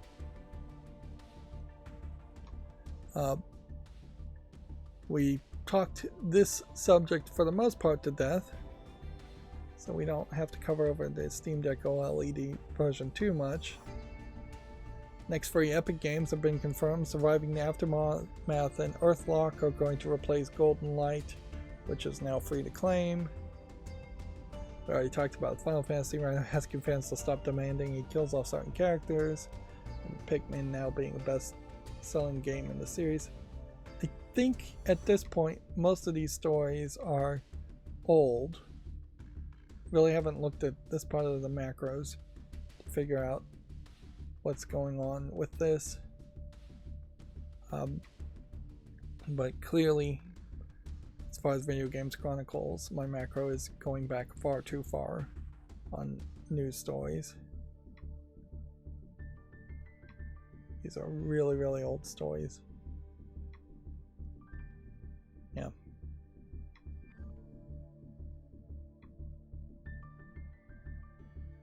Target is running a buy 2 get 1 free on some of its biggest games of this year. Smash Bros. Edition Switch OLED is coming to the US for Black Friday. What is that price that, just to compare it? $350 too. So for the price of buying an OLED version, you can get maybe not the Steam Deck OLED version, but you can get a Steam Deck, which is, yeah, odd comparison there. Almost certainly it is a better deal to get a Steam Deck than a Switch OLED version, because the games, even if you don't have a Steam account now, one big summer sale at Steam will get you so many more games for so much less, so fewer dollars, that you will quickly surpass any price difference, unless of course you want to play Nintendo games, then you need a Switch. So arguably, if you don't have a Switch or a Steam Deck and you want both, get the cheapest of both and you'll end up spending $600 almost certainly before you even start buying games. Xbox partners with InWorld to build an AI game dialogue and narrative tools at scale. Let's see. Yeah, these are all old stories going back several pages. I did see a screenshot of what might be GTA 6, and it showed a lady in a kind of white tank top, which I guess that might be an interesting twist if GTA 6 is just you playing as a lady instead of a guy. Well, I don't know. GTA 6's audience, whatever that audience is, would 100% be behind playing as a female, but yeah, it could be a new twist on it, certainly. Sega and an AI startup have created tech that uses AI to generate voxel monsters. Then Digital Extreme confirms job cuts as it closes its external projects division. Wayfinder Publishers transferring control of the game to the developer. Alright, and then that's going to bring us to the Gematsu articles. Cassetta Futurist, an action RPG called, I guess Cassetta Futurist is the company. They have a game called Robots at Midnight. It's been announced for Xbox Series and PC. Okay, I just clicked on that and the tab disappeared, so that to me I suspect means that the change I made may not work. Like, we'll just have to wait and see if this game shows up as a tab that's already open or not. And we'll move on. Life Simulator RPG Our Life on Water has been announced for PC. Yeah. See, I'm seeing these tabs pop up and then disappear, so I'm assuming there's a duplicate tab here. And what I was trying to do inherently with these two plugins, I'm trying to get it to do two different things, I think, at the same time. And maybe there should just be a toggle button to toggle something off where I'm allowed to make duplicates. And that might make a lot of sense, to just make duplicates when I'm actually talking about it. The Game Resistor has a first look gameplay trailer, if you want to check that out. Dragon Quest Monsters The Dark Prince has a gameplay introduction trailer. Black Clover M Rise of the Wizard King launches November 30th worldwide for smartphones. I don't know if Black Clover as an anime is particularly popular at the moment, but you know, there always seems like there's a slight delay. The Force Quartet is coming to the Switch on November 17th. I did see an article a couple of days ago that talked about how back in the 80s, a lot of the censored visual novels that would come to the West and get translated, while they weren't particularly super profitable, were very much built into a system of the way Japanese games were made. And so making a censored English dubbed visual novel was just a step that had to be taken before they could potentially maybe get an anime made by it, based off of it, or even get a manga based off of it, which still, even to this day, it feels like that is the system, or that there are several systems like that where you have to either make a manga or a light novel and get that to be somewhat popular and have a fan base before you can get an anime based off of it. And then if it gets super popular, maybe you get an animated movie, maybe even get some live action spin-offs, but you have to go through all these different types of media to create your artistic content just to get it to the media that you potentially want it to be at. Yep. Speaking of visual novels, the romance adventure game, which maybe isn't actually a visual novel, Koi Koi Love Blossoms, has been announced for the PS5 and PSVR 2. I guess also probably speaking of censorship, because I would imagine this will be somewhat tame. Although maybe not that tame. I mean, it seems like when you say koi koi, you're kind of talking about a koi pond, and half of this all does seem to be around being at a onsen spa, one of the open air mixed bathing potentially spas, although this seems like this is more girl on girl in its focus. Although the main character may be a male protagonist in the VR. Moving on, Falcom is going to release a new Trails title in Japan by September of 2024, which you could probably have guessed that anyways. The Trails series is almost constantly getting new content in this series. Turok 3 Shadow of Oblivion Remaster has been delayed to November 30th, no longer due out November 14th, which is a minimal delay. This is from Night Dive Studios, I would assume.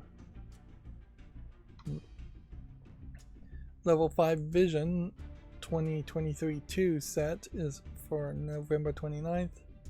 I assume this is an announcement for an announcement, effectively, which Level 5 is going to talk about the games they have in the works. Persona 5 Strikers sales have topped 2 million. Persona 3 Reload has details on several of the characters and city locals and text invitations. If you want to check that out on Gamatsu. Neptunia Sister vs. Sisters for Switch launches January 23rd in the West, and the Xbox Series and Xbox One teaser trailers are available. I feel like Neptunia hasn't had a major success in the past couple of releases, and they're somewhat probably going to struggle.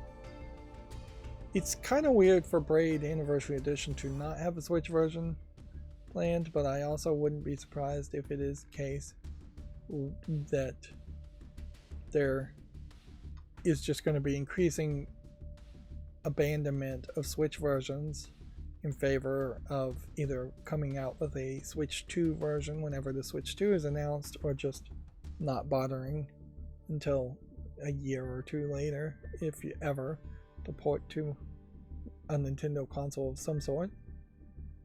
A game called King Arthur's Knight's Tale for the PS5 and Xbox Series launches February 22nd. It's a turn-based strategy game that's currently already on Steam. Alina of the Arena for PS4, PS5, Xbox One, and Series and Switch launches November 23rd. It's a roguelike deck builder currently available for PC. What might be happening here is that the tabs might be getting opened far to the left of where I am. So I may actually be opening new tabs, and we may just be looking at those games later, which is, I guess, one way to do it, at least for today. The Famitsu sales from the 30th to the 5th of November have been updated, showing Fashion Dreamer from Marvelous taking the number 2 spot and WarioWare Move It taking the number 3 spot. These numbers are fairly low. This is probably not much of a week as far as selling for video games, but there's quite a few new games in the list. Star Ocean Second Story are for the Switch, then the PS5 taking the number 6 spot and the number 10 spot with Marvel Spider-Man 2, and then Star Ocean for PS4 taking the number 9 spot. So quite a few non-Nintendo Switch in the top 10 for this week, which is a bit of a difference. The Pokemon DLC taking the number 11 spot, Model Debut 3 taking the 20th spot, and My Time in Sandrock taking the 29th spot. Still considerably high numbers of Switch games on the list of the top 30. And then hardware sales. Again, the Xbox Series X and S are outselling the PlayStation 4 and PlayStation 5. And I'm not sure if this consistently stays this way. I'm not sure if we can just blame this on availability. that it's just really difficult to get a PS4 and PS5 at the moment. Whereas I imagine the shelves are overflowing with Series S and Series X's in Japan. We may eventually find that there is just something, a lack of interest and excitement around the PlayStation 4 and PlayStation 5. Part of that may be the slimmer models being announced. I'm sure the Japanese audience by now knows these slim editions are out there, so they may be holding off buying the current editions. Moving on, Spider-Man 2 sales have topped 5 million. PS5 shipments have topped 46.6 million shipments, not sales per se. Many of those units could be on store shelves. Fantasy Life I, the girl who steals time, has been delayed to 2024, and apparently this article's been updated if you're actually interested in checking it out. That's from level 5. Wulong Final Dynasty X Neo 2 collaboration update is now available. Which, that's a weird, very similar games that I would confuse in my mind, so it's kind of weird to have them collaborate. Seems like you pretty much have the same audience from both. A Toho Spell Carnival teaser trailer and with first details and screenshots are available. Is this a shoot 'em up game? Still? Kinda, but it feels more like it's a Mario Party style game. They're calling it a turn-based RPG, strategy RPG. That's not really what I was expecting looking at that. A game called Faerun Fragment Isles has been announced for PC. Risk of Rain Hostile Worlds has been announced for iOS and Android. The Steam Deck OLED has been announced. Let's see. Euphoria, spelled UFOURIA, the Saga 2 launches February 29th for the Switch and PC, and then later for the PS5 and Xbox Series. This looks like a fairly weird game. Trip World DX for Switch launches November 30th. I guess it is an interesting question as far as, is this system perhaps better to click on links now while talking about the news but not actually bother to look at the game while still talking about the game? Almost certainly it's not a better system. It's very ADHD to jump back and forth like that. But it probably would speed up the process of going through the news a little bit. Let's see. Blizzard may be ready to annualize World of Warcraft expansions, according to GameDeveloper.com. I talked about Naughty Dog's head Christian Geerling departing after 17 years. I talked about this. Sledgehammer calling Modern Warfare 3, quote, a labor of love after crunch reports. Which, you know, that's probably something, the nicest way to phrase it. And then we talked about that, and we talked about that, and we talked about that, and that, and that. And so that gets us through all the GameDeveloper.com articles very quickly. We've got some flawless cleanup to look here. Is this a VR game? Runs both in standard and VR. Fantafix. Yeah, it looks like you're flying around a lot of fireworks, and to me that just looks like a neon vomit, so I'm gonna say no for this game for me.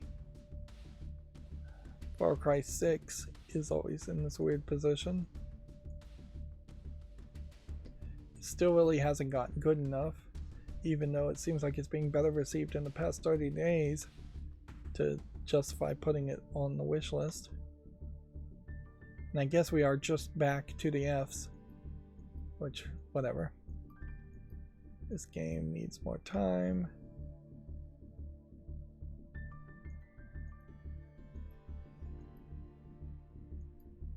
RPG-based survival game with low polygons.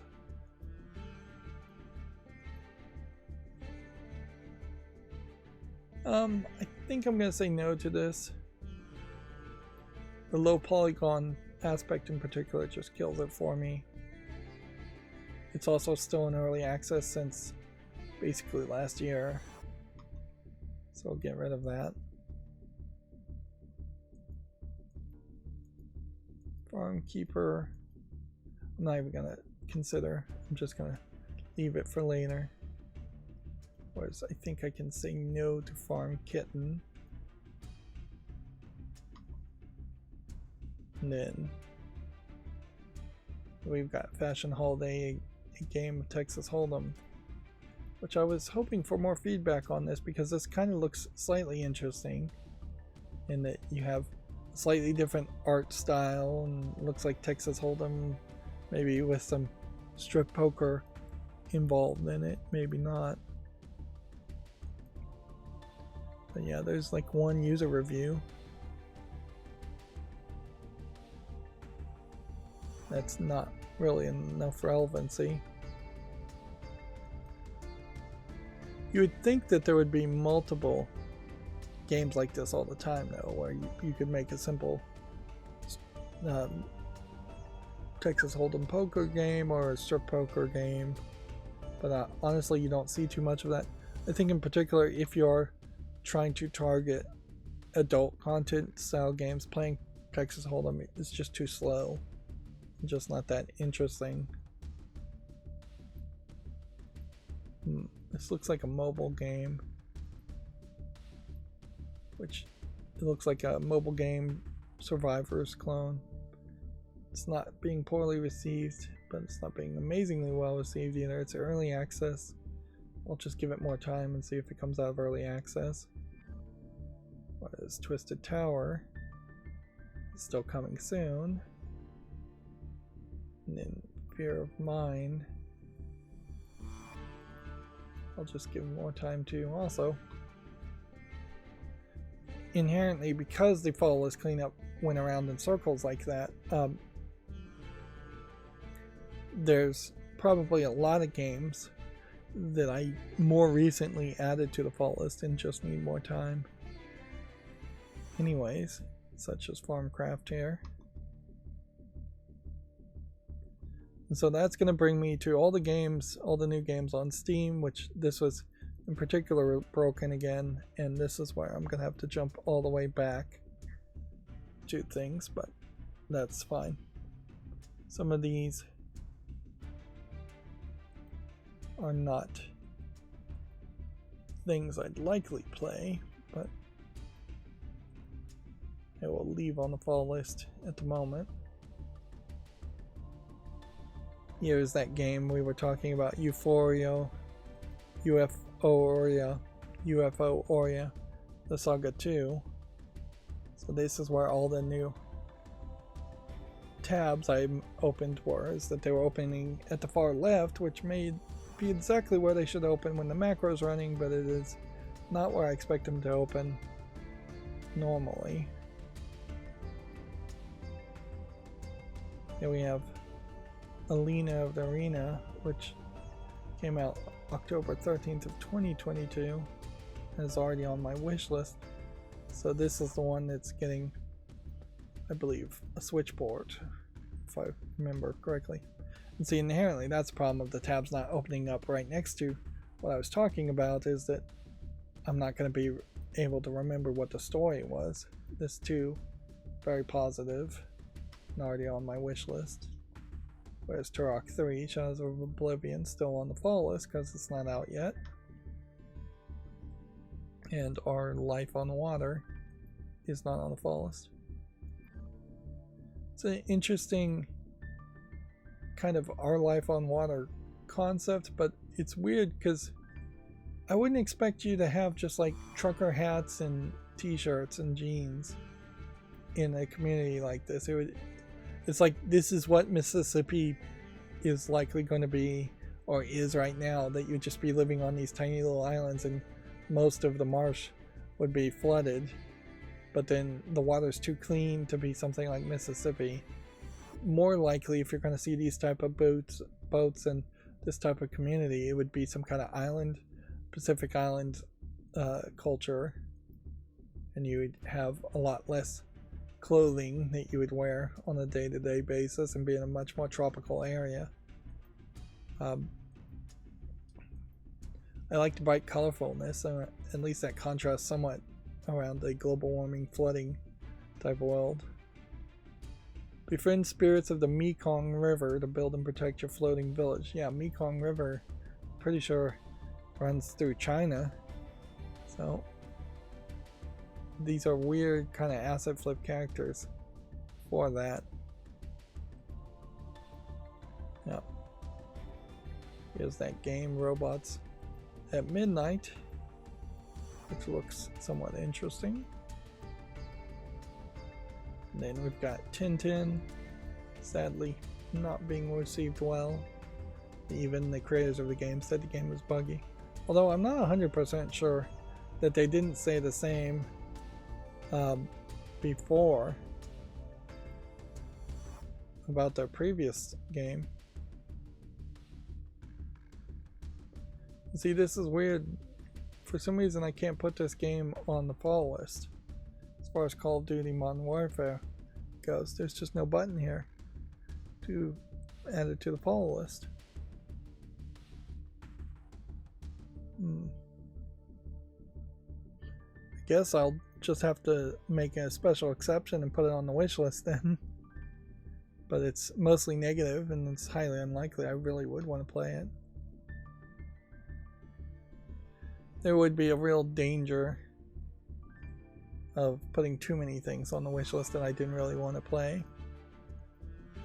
Nimbus Company might be something, but it kind of gives the feeling of a mobile game that wouldn't be that interesting. A Man Born in the Electric doesn't look like it quite has enough polish. Lucky Dragon, I think we'll say no to. A lot of these may be things we had already looked at, like Little Goody 2 Shows. I know some of these definitely are things we already looked at, so I'll go ahead and just try and skip several of these until I get to something that either is worth talking about and isn't on the fall list.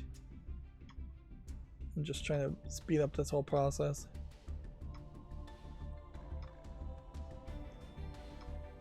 What I need to do is program my macro a little bit better so that,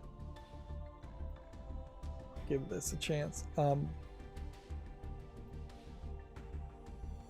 I need to program it a little bit better so that yeah, I think we already looked at Desktop Girlfriend Neo.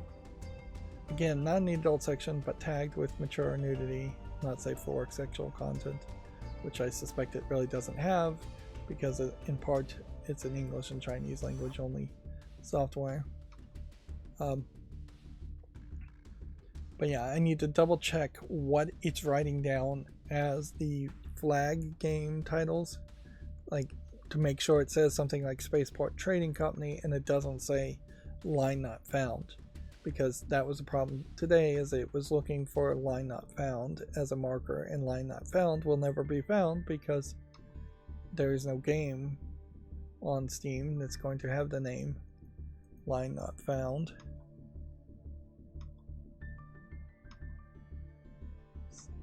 Continue to burn through some of these. Now we're up to November 8th, so some of these might actually be things we haven't looked at, but it's kind of hard to tell. It's very possible that I just forgot a lot of them. There's so many just unremarkable games that come out.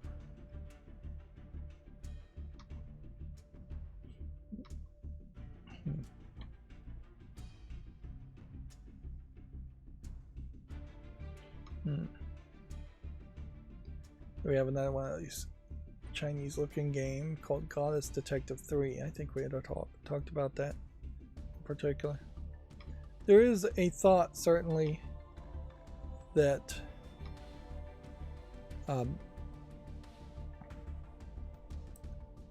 still just trying to catch up here. There's a thought that I could program it for a specific date to add a third checkpoint and just say, hey, if you hit this date, as far as a release date, stop.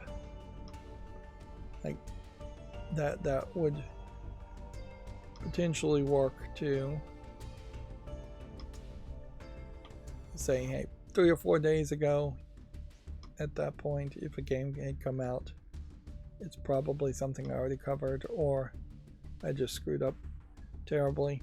And I could certainly program it in such a way that it writes down the date and checks for a date. That's less accurate, certainly, than looking for... Actually, I would have a bit of a hard time programming it to say, look for a specific date. What I'd basically have to do is set the date to be a day before the latest game I had already looked at. Give this a chance.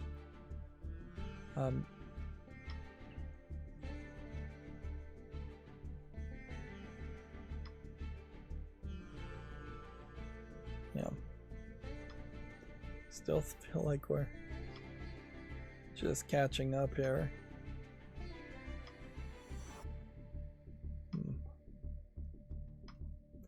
Because we totally are still just catching up. So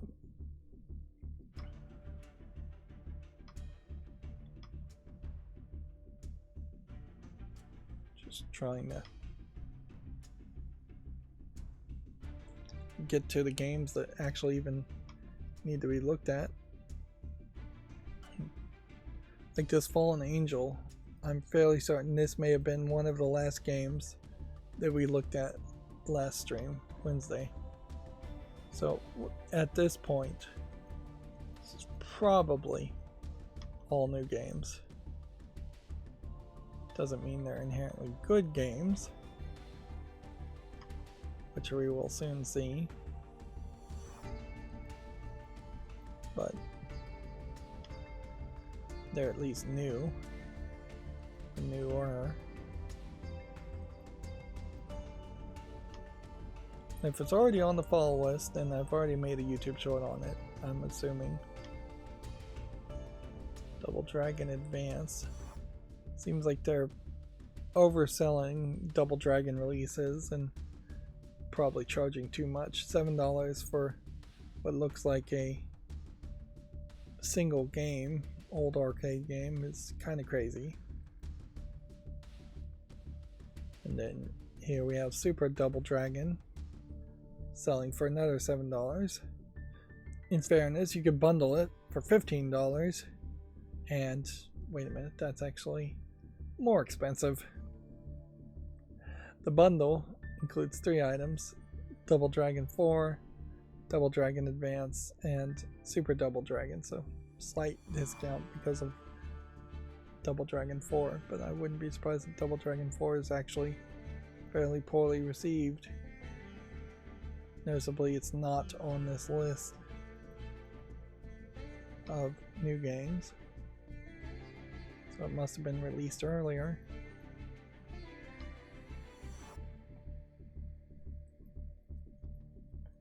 Yeah, and I'll probably end up repeating myself quite a bit from now to the new year, as far as just this is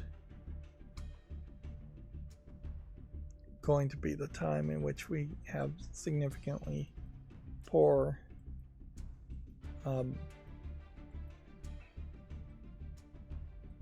just poor game releases. Either you're going to have a AAA game that's being released by a big publisher and big developer, or you're going to have what looks like mostly garbage.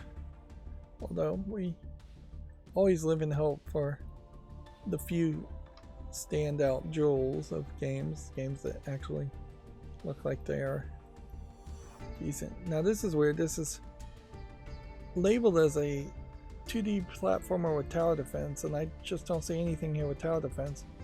The problem though is, while I kind of like the Anubis idea here, the backgrounds don't feel particularly interesting, and the pixeliness is pretty bad. Like, definitely feels like you're closer to 8-bit pixeliness than 16-bit pixeliness, and arguably there should be a new definition of 32-bit pixeliness where the pixels are even smaller. As far as the scale goes, it's probably a very much better way to explain that than go 8-bit and 16-bit pixeliness. But it probably should be closer to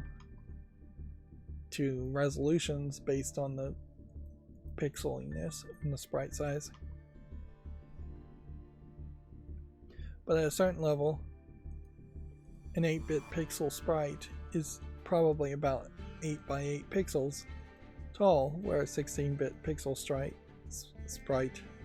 is probably going to be about 16 by 16. So there's kind of a noticeable difference there. Here's yet another trash scavenger space game. There was basically one of those that got some following, and that was about it. Here's another example of just too much pixeliness plus way too much red. Feels like a PlayStation 1 pixely game.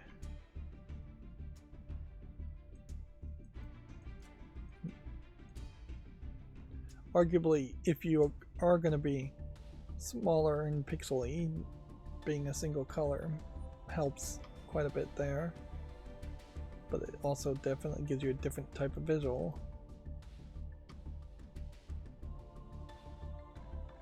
Looks like we've got another visual novel here, although noticeably you have a character here that is getting a lot of love in the animation, although the facial expression here versus the facial expression here is fairly different.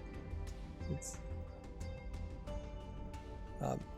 I'd say downright inconsistent amongst the facial expressions, but somebody is actually trying to draw a character and actually hand draw a character.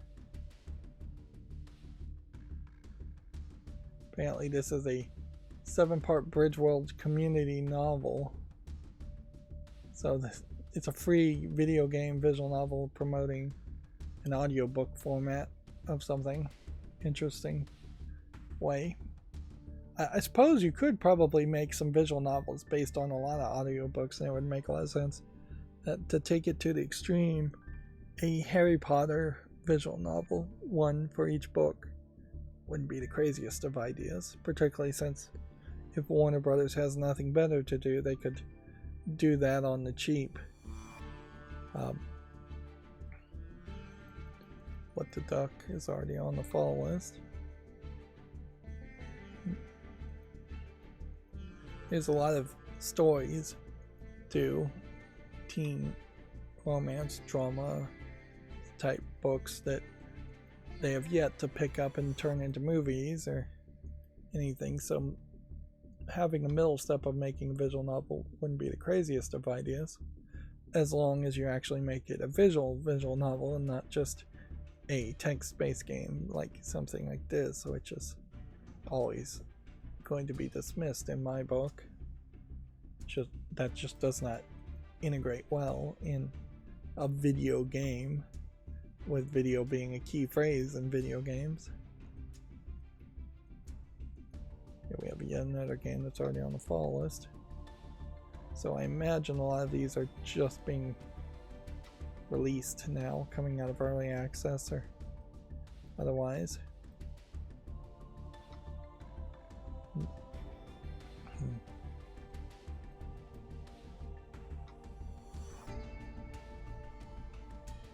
Yep. I don't feel like I'm gonna have a lot of YouTube shorts to make today, because everything that even looks slightly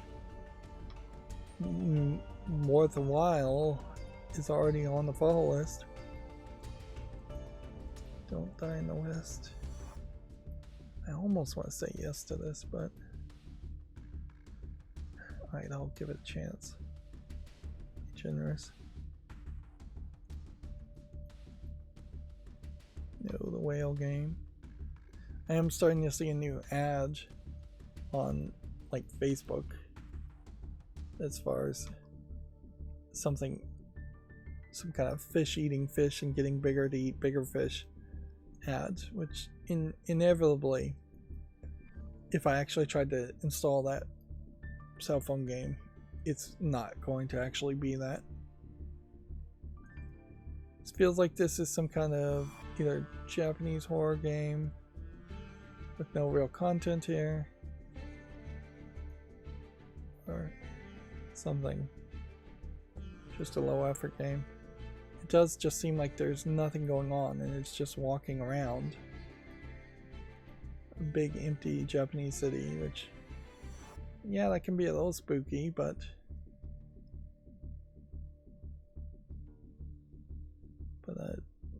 if you can't show me a single enemy or a single gameplay mechanic, I really can't give it the time of day. Plus, you didn't really bother to translate the title in any way. Although, in all fairness, I still appreciate even bad quality Japanese games coming to PC instead of just not being released outside of Japan. Alright, so we have our first adult game that we should talk about today called Best Elf. So you have this blue skinned elf lady with big boobs and a hood over her head and big elf ears, and then there's a more tan skinned elf lady. Imagine the blue skinned is a dark elf character, and it looks like it's mostly just a visual novel between these two different elf characters.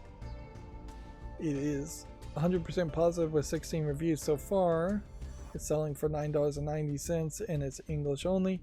It's interestingly claiming that it has an ESRB rating of adults only, which it probably didn't actually get rated by the ESRB for adults only. I'm not sure if you can use the ESRB adults only rating without paying a license technically, but I wouldn't be surprised if people get away with it.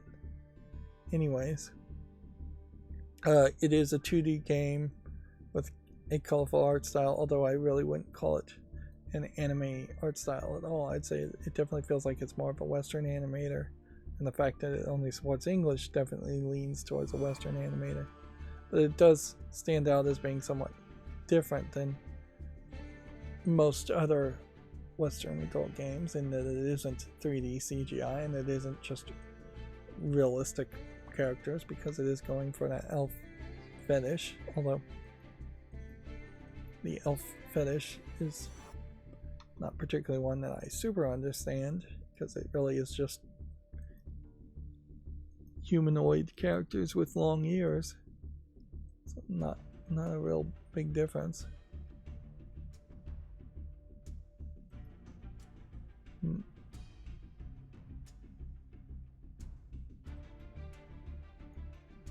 Interesting. This is a game where you play as a dog and you're just fetching a ball and then returning it.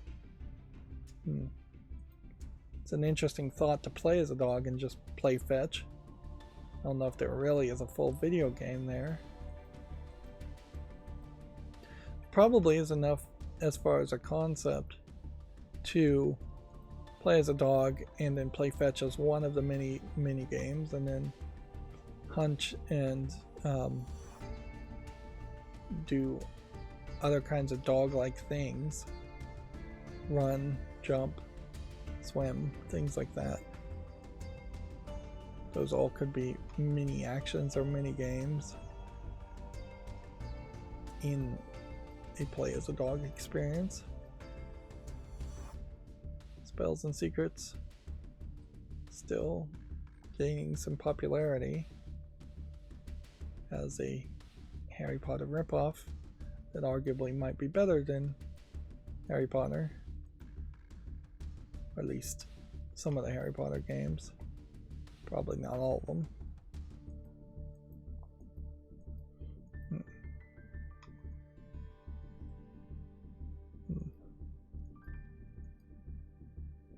Give that a chance.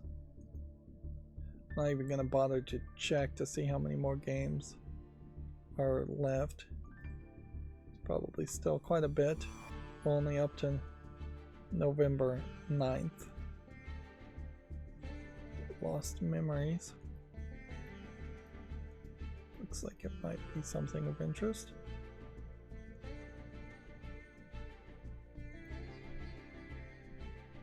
Dungeons 4. Not 100% sure if there really is a dungeon series I'm interested in or not. Dungeons is a fairly generic term. This might be a Dungeon Keeper inspired clone game, and it might not.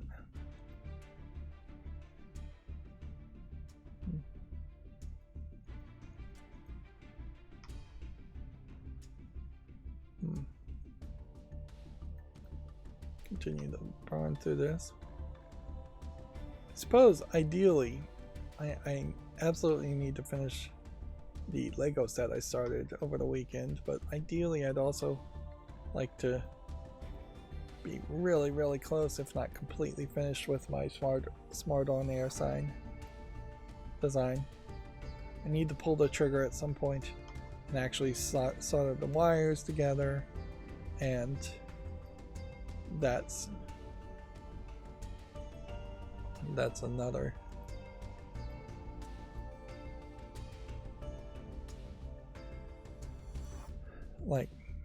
problem. Certainly I have no idea what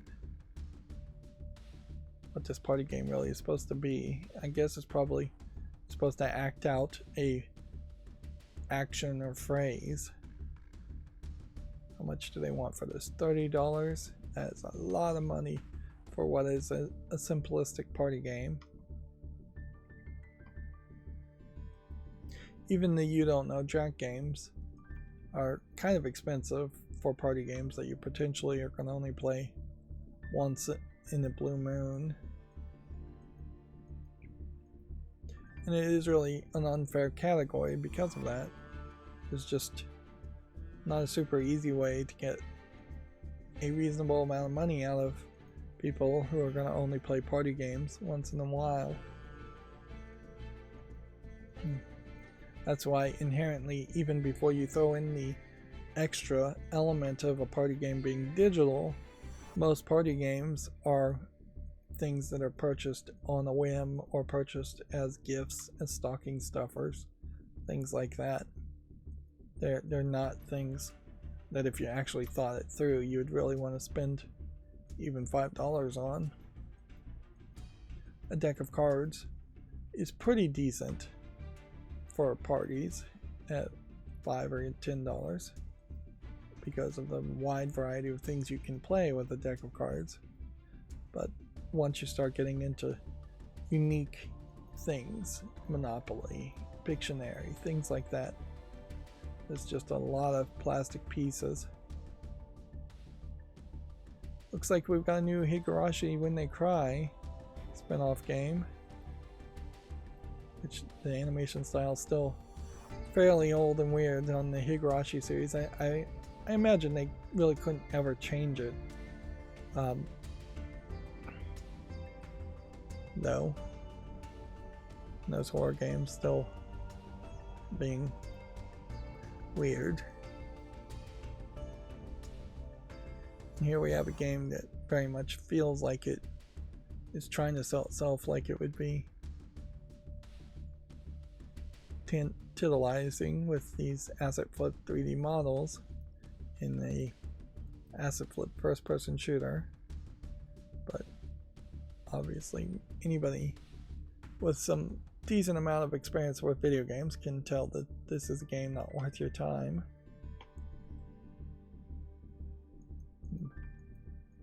Same is probably going to be true for that. Here we have a 2D colorful kind of anime style.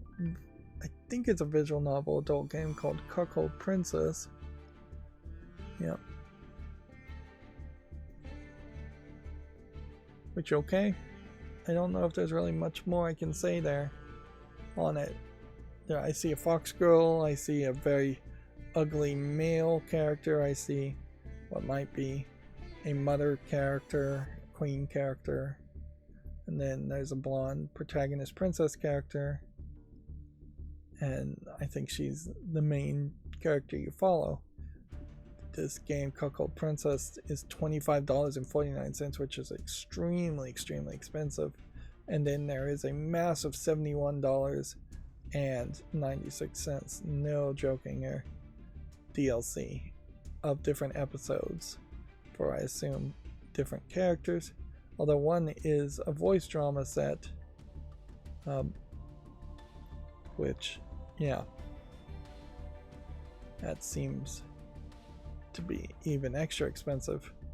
It does say it has Japanese full audio, so maybe you get full audio, and then also there's a voice drama that is slightly different. They're saying all the characters are 20 years old in the description.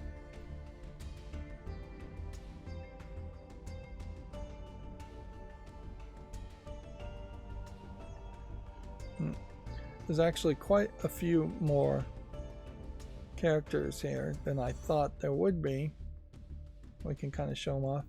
And then maybe some of these voice actors who are being specifically named are fairly big. This might be an adult game that's fairly well known and is coming to Steam for the first time, and that's why it has such a massive Japanese price hike to it.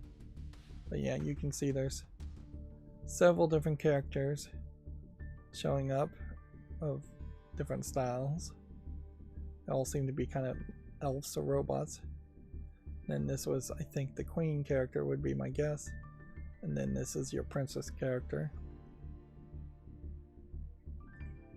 So for the gumption alone of it, for asking for what is effectively $100 for an adult game, I'm gonna put Cuckold Princess on the fall list just to see if it actually gets any reviews,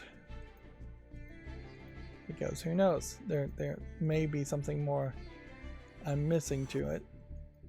Otherwise it is definitely them taking the piss, for lack of a better term. And here we have yet another Japanese adult visual novel, To the Colorful. This is a taller office lady, blonde-haired lady, it looks like. The problem with this is that this game is not in English, and they want another $23.99 for this game, plus another DLC that, again, it's not in English, so I don't know what the DLC is, for $15.99. This one's Japanese only. Which, yeah, that is definitely what I've been looking for this whole time, is for more Japanese only adult games to show up in the adult section, properly labeled in Steam, for the adult section to actually feel like it has some decent Japanese quality content when you're looking at Japanese adult games. Now, maybe then that would inspire other countries in Western world for making more quality content. Next, we have yet another adult game, 2D colorful, tall, brown-haired lady. It's called Night Stroll, and it looks like it is somewhat of an RPG maker thing. For the most part, it seems around the fetish of walking around without underwear on and just public indecency and public exposure at the middle of the night. Night Stroll is selling for $13.49, which comparatively is more reasonable. It supports English and Chinese in the interface and subtitles, and has full Japanese audio.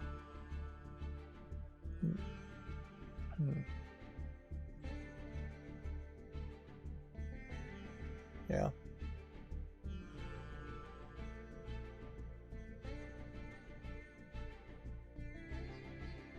One of the sales points of the game is, interestingly, that there are no battles in the game. Night Stroll is 81% positive with 27 reviewers already. So finally we get back to a non-adult game I can actually show. High School Odyssey.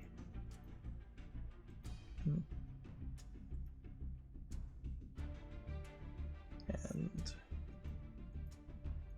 this doesn't look like anything of interest.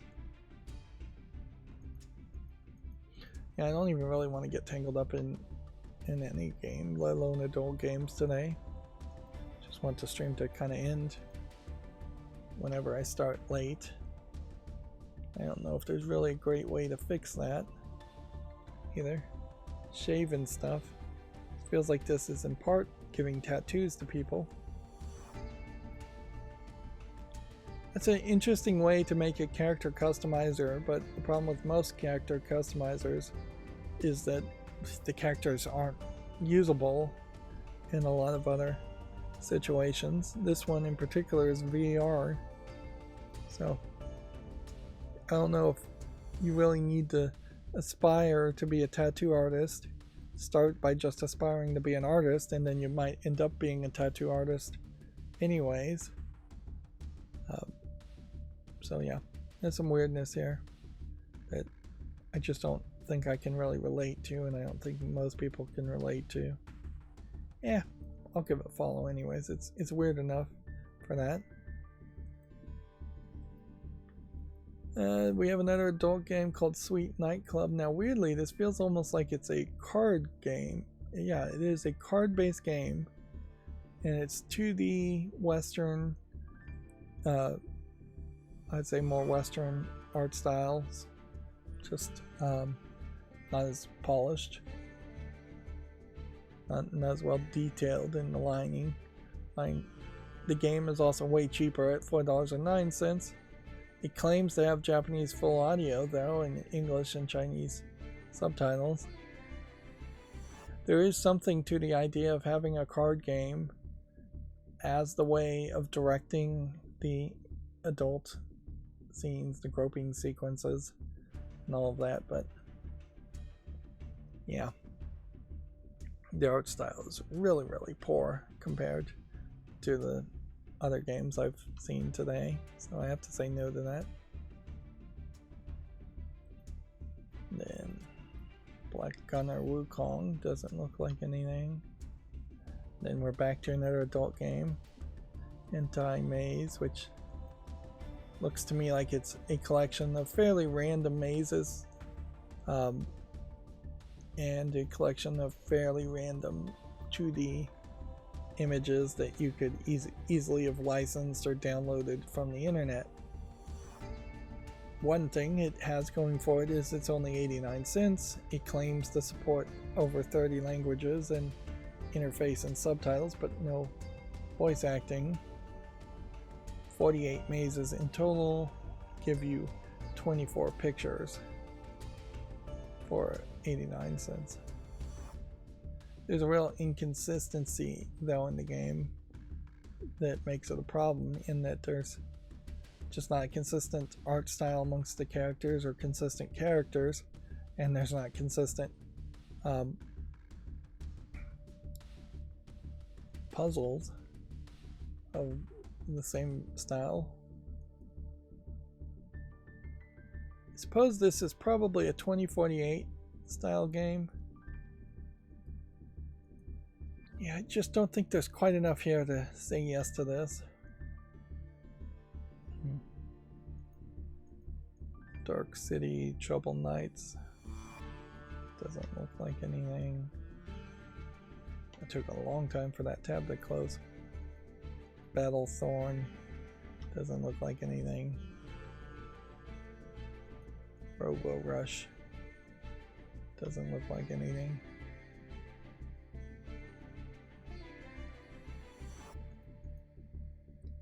Again, I really would just like to be done for today. Seems like some kind of really weird clicker game where you're just pounding the face of this person take the role of a tormented parent battling relentless insects. Utilize dark powers to fend off the disturbing attempts to crawl into the baby's head, embrace the darkness within, and prepare for intense and gritty showdown. So it's supposed to be like a whack-a-mole, smash the insects, but pretty immediately here you're smashing the baby's head. And then, yeah. This definitely feels like this is a fairly extreme, too extreme for its own good. Visuals without a strong enough story or gameplay mechanic to justify the extremeness. Yeah. And so I imagine it's going nowhere.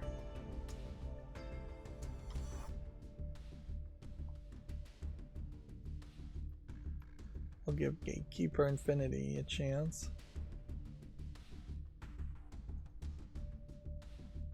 Let's see. This is probably nothing, but I'll give it a chance.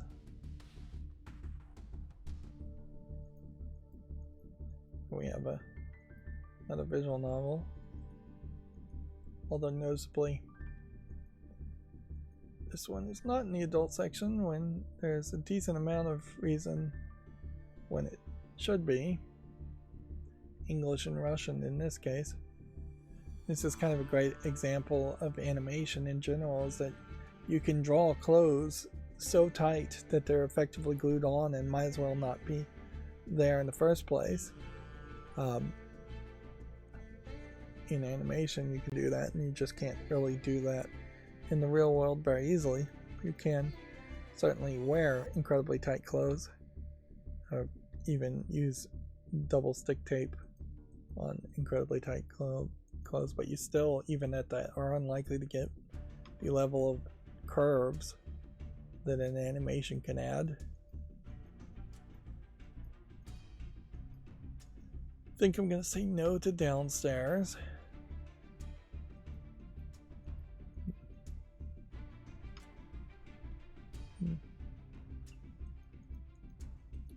Might as well just rest my voice on some of these games.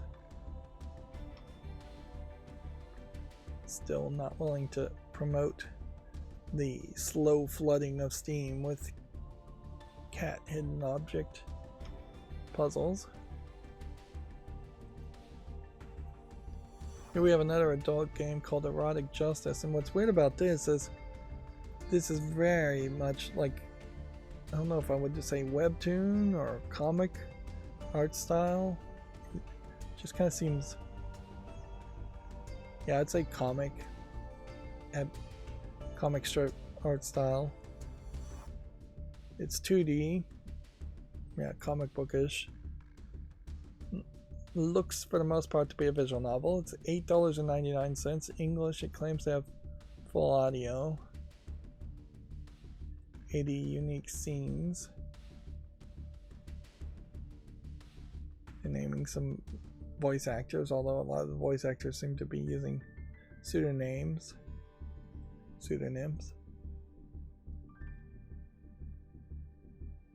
I'll give it a follow, but almost certainly I don't think anybody would be interested in this because the comic art style of it is just not realistic enough. So it comes off more like a Leisure Suit Larry joke game than an actual game that really should have adult content in it. Of course, that's always been the problem with Leisure Suit Larry games too, is that the adult content probably should be censored in favor of the joke aspects of the game. This game, Undercat, looks polished enough to give it a chance.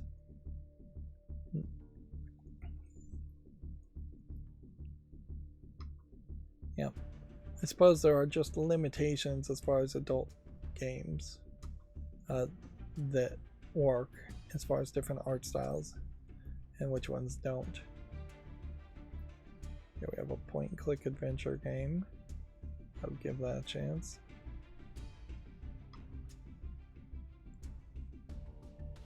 I feel like this game, Air Twister, had already been announced, and it had. It's already on the fall list. So some of these games I do remember. Of course, the vast majority I don't.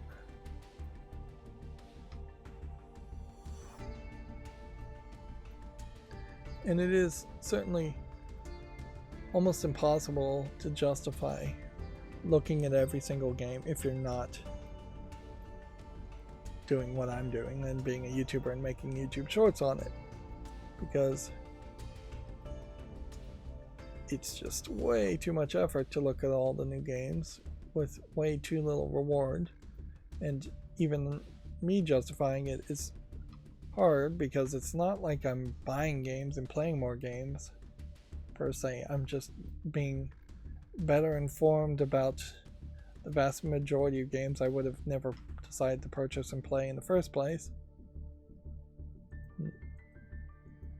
The hope there, and you can really only live in this hope, is that I'm finding the occasional hidden gem, which I do believe there is some truth to that. There definitely are occasional games that pop out and look interesting to me that are not getting any kind of press releases. I'll give this Take the King a chance.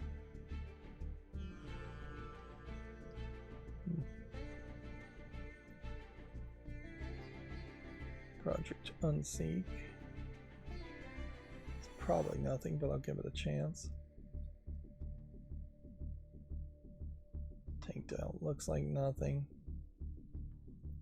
Bob the Elementist doesn't look interesting enough. Vegas Infinity Poker Stars. This one has in-app purchases in it, though. It's being very well received, though. Nice to see that. Manus Die. It's a little unfair, too, that any kind of gambling poker game that I might want to potentially put on the wish list would absolutely have to have no in-app purchases labeled, because I'm not going to jump into put the extra effort into figuring out if the in-app purchases are just skins or hats, or if the in-app purchases are currency, in-game currencies, to the point where you're really gambling. Or even if there wasn't in-app purchases to buy extra in-game currency, there might be advertisement-based ways in which you earn currency back, and that too would be unacceptable for a PC poker game. I want the currency to be absolutely fictional, and I want to be able to just say refill my bank as soon as I go bankrupt without having to watch an ad or spend real world money.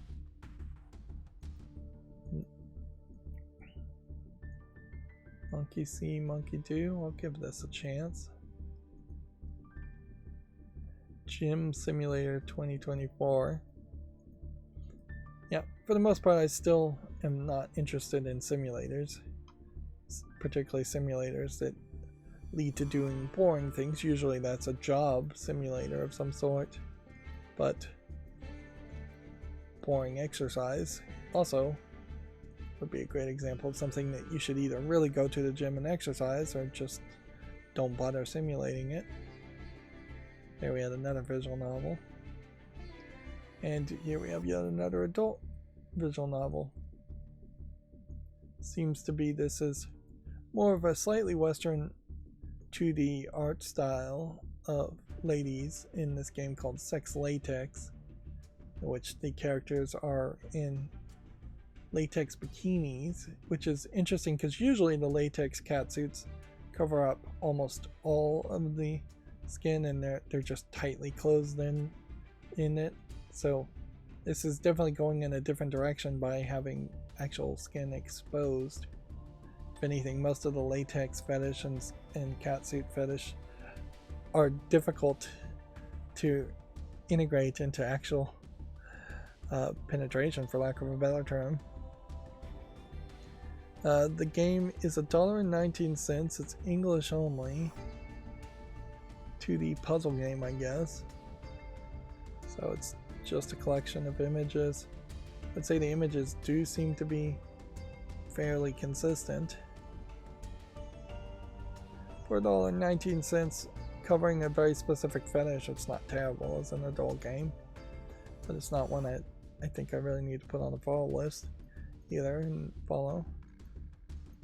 I have no interest in draft day sports or draft simulator games.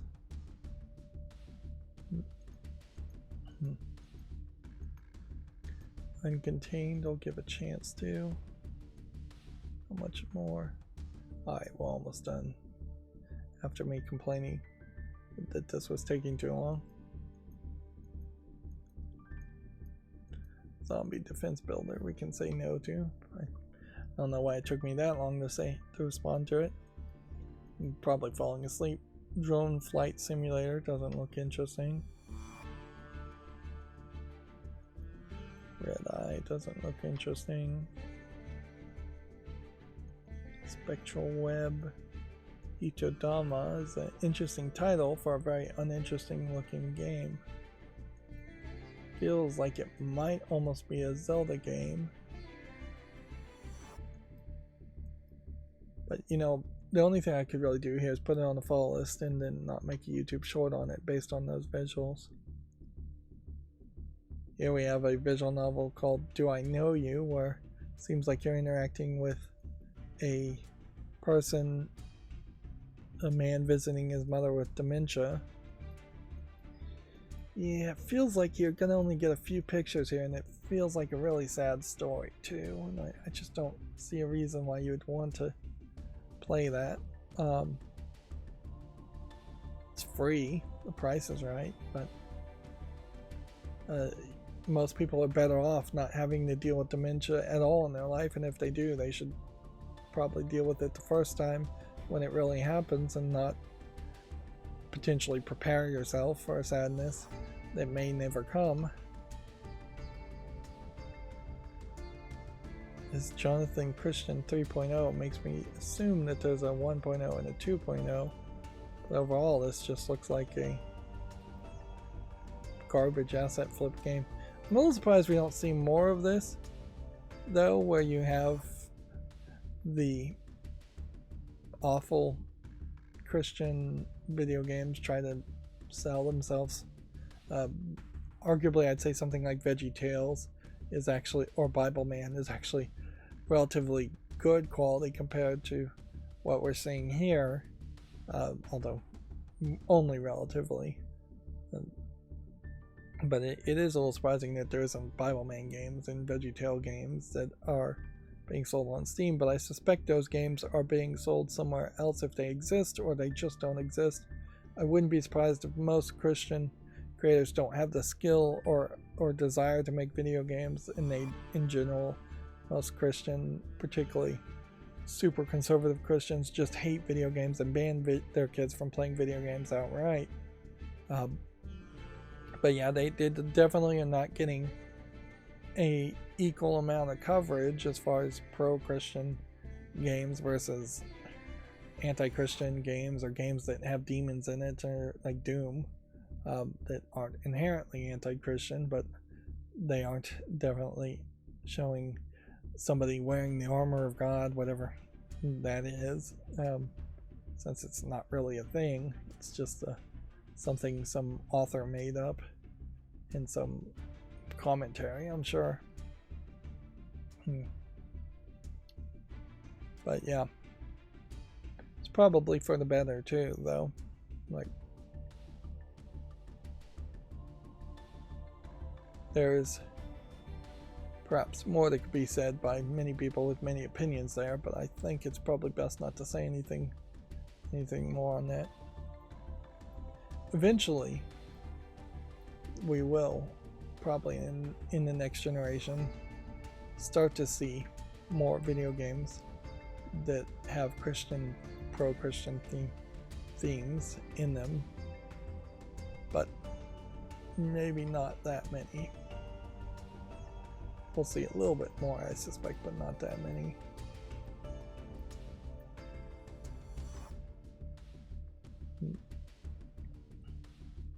There is something to the idea that if you're supposed to be proselytizing and preaching to somebody, you're supposed to be doing it face to face and not billboarding it in the form of a video game too. So that may be in part why you don't see too much of that, is that you're supposed to speak to people on their level, face to face, as a friend, not just make a video game as propaganda.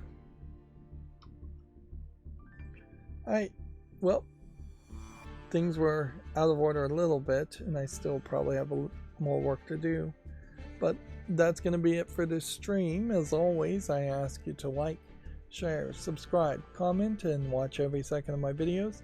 If you want to support me further, there's a link down below in the description box. Thank you for watching. Have a good evening.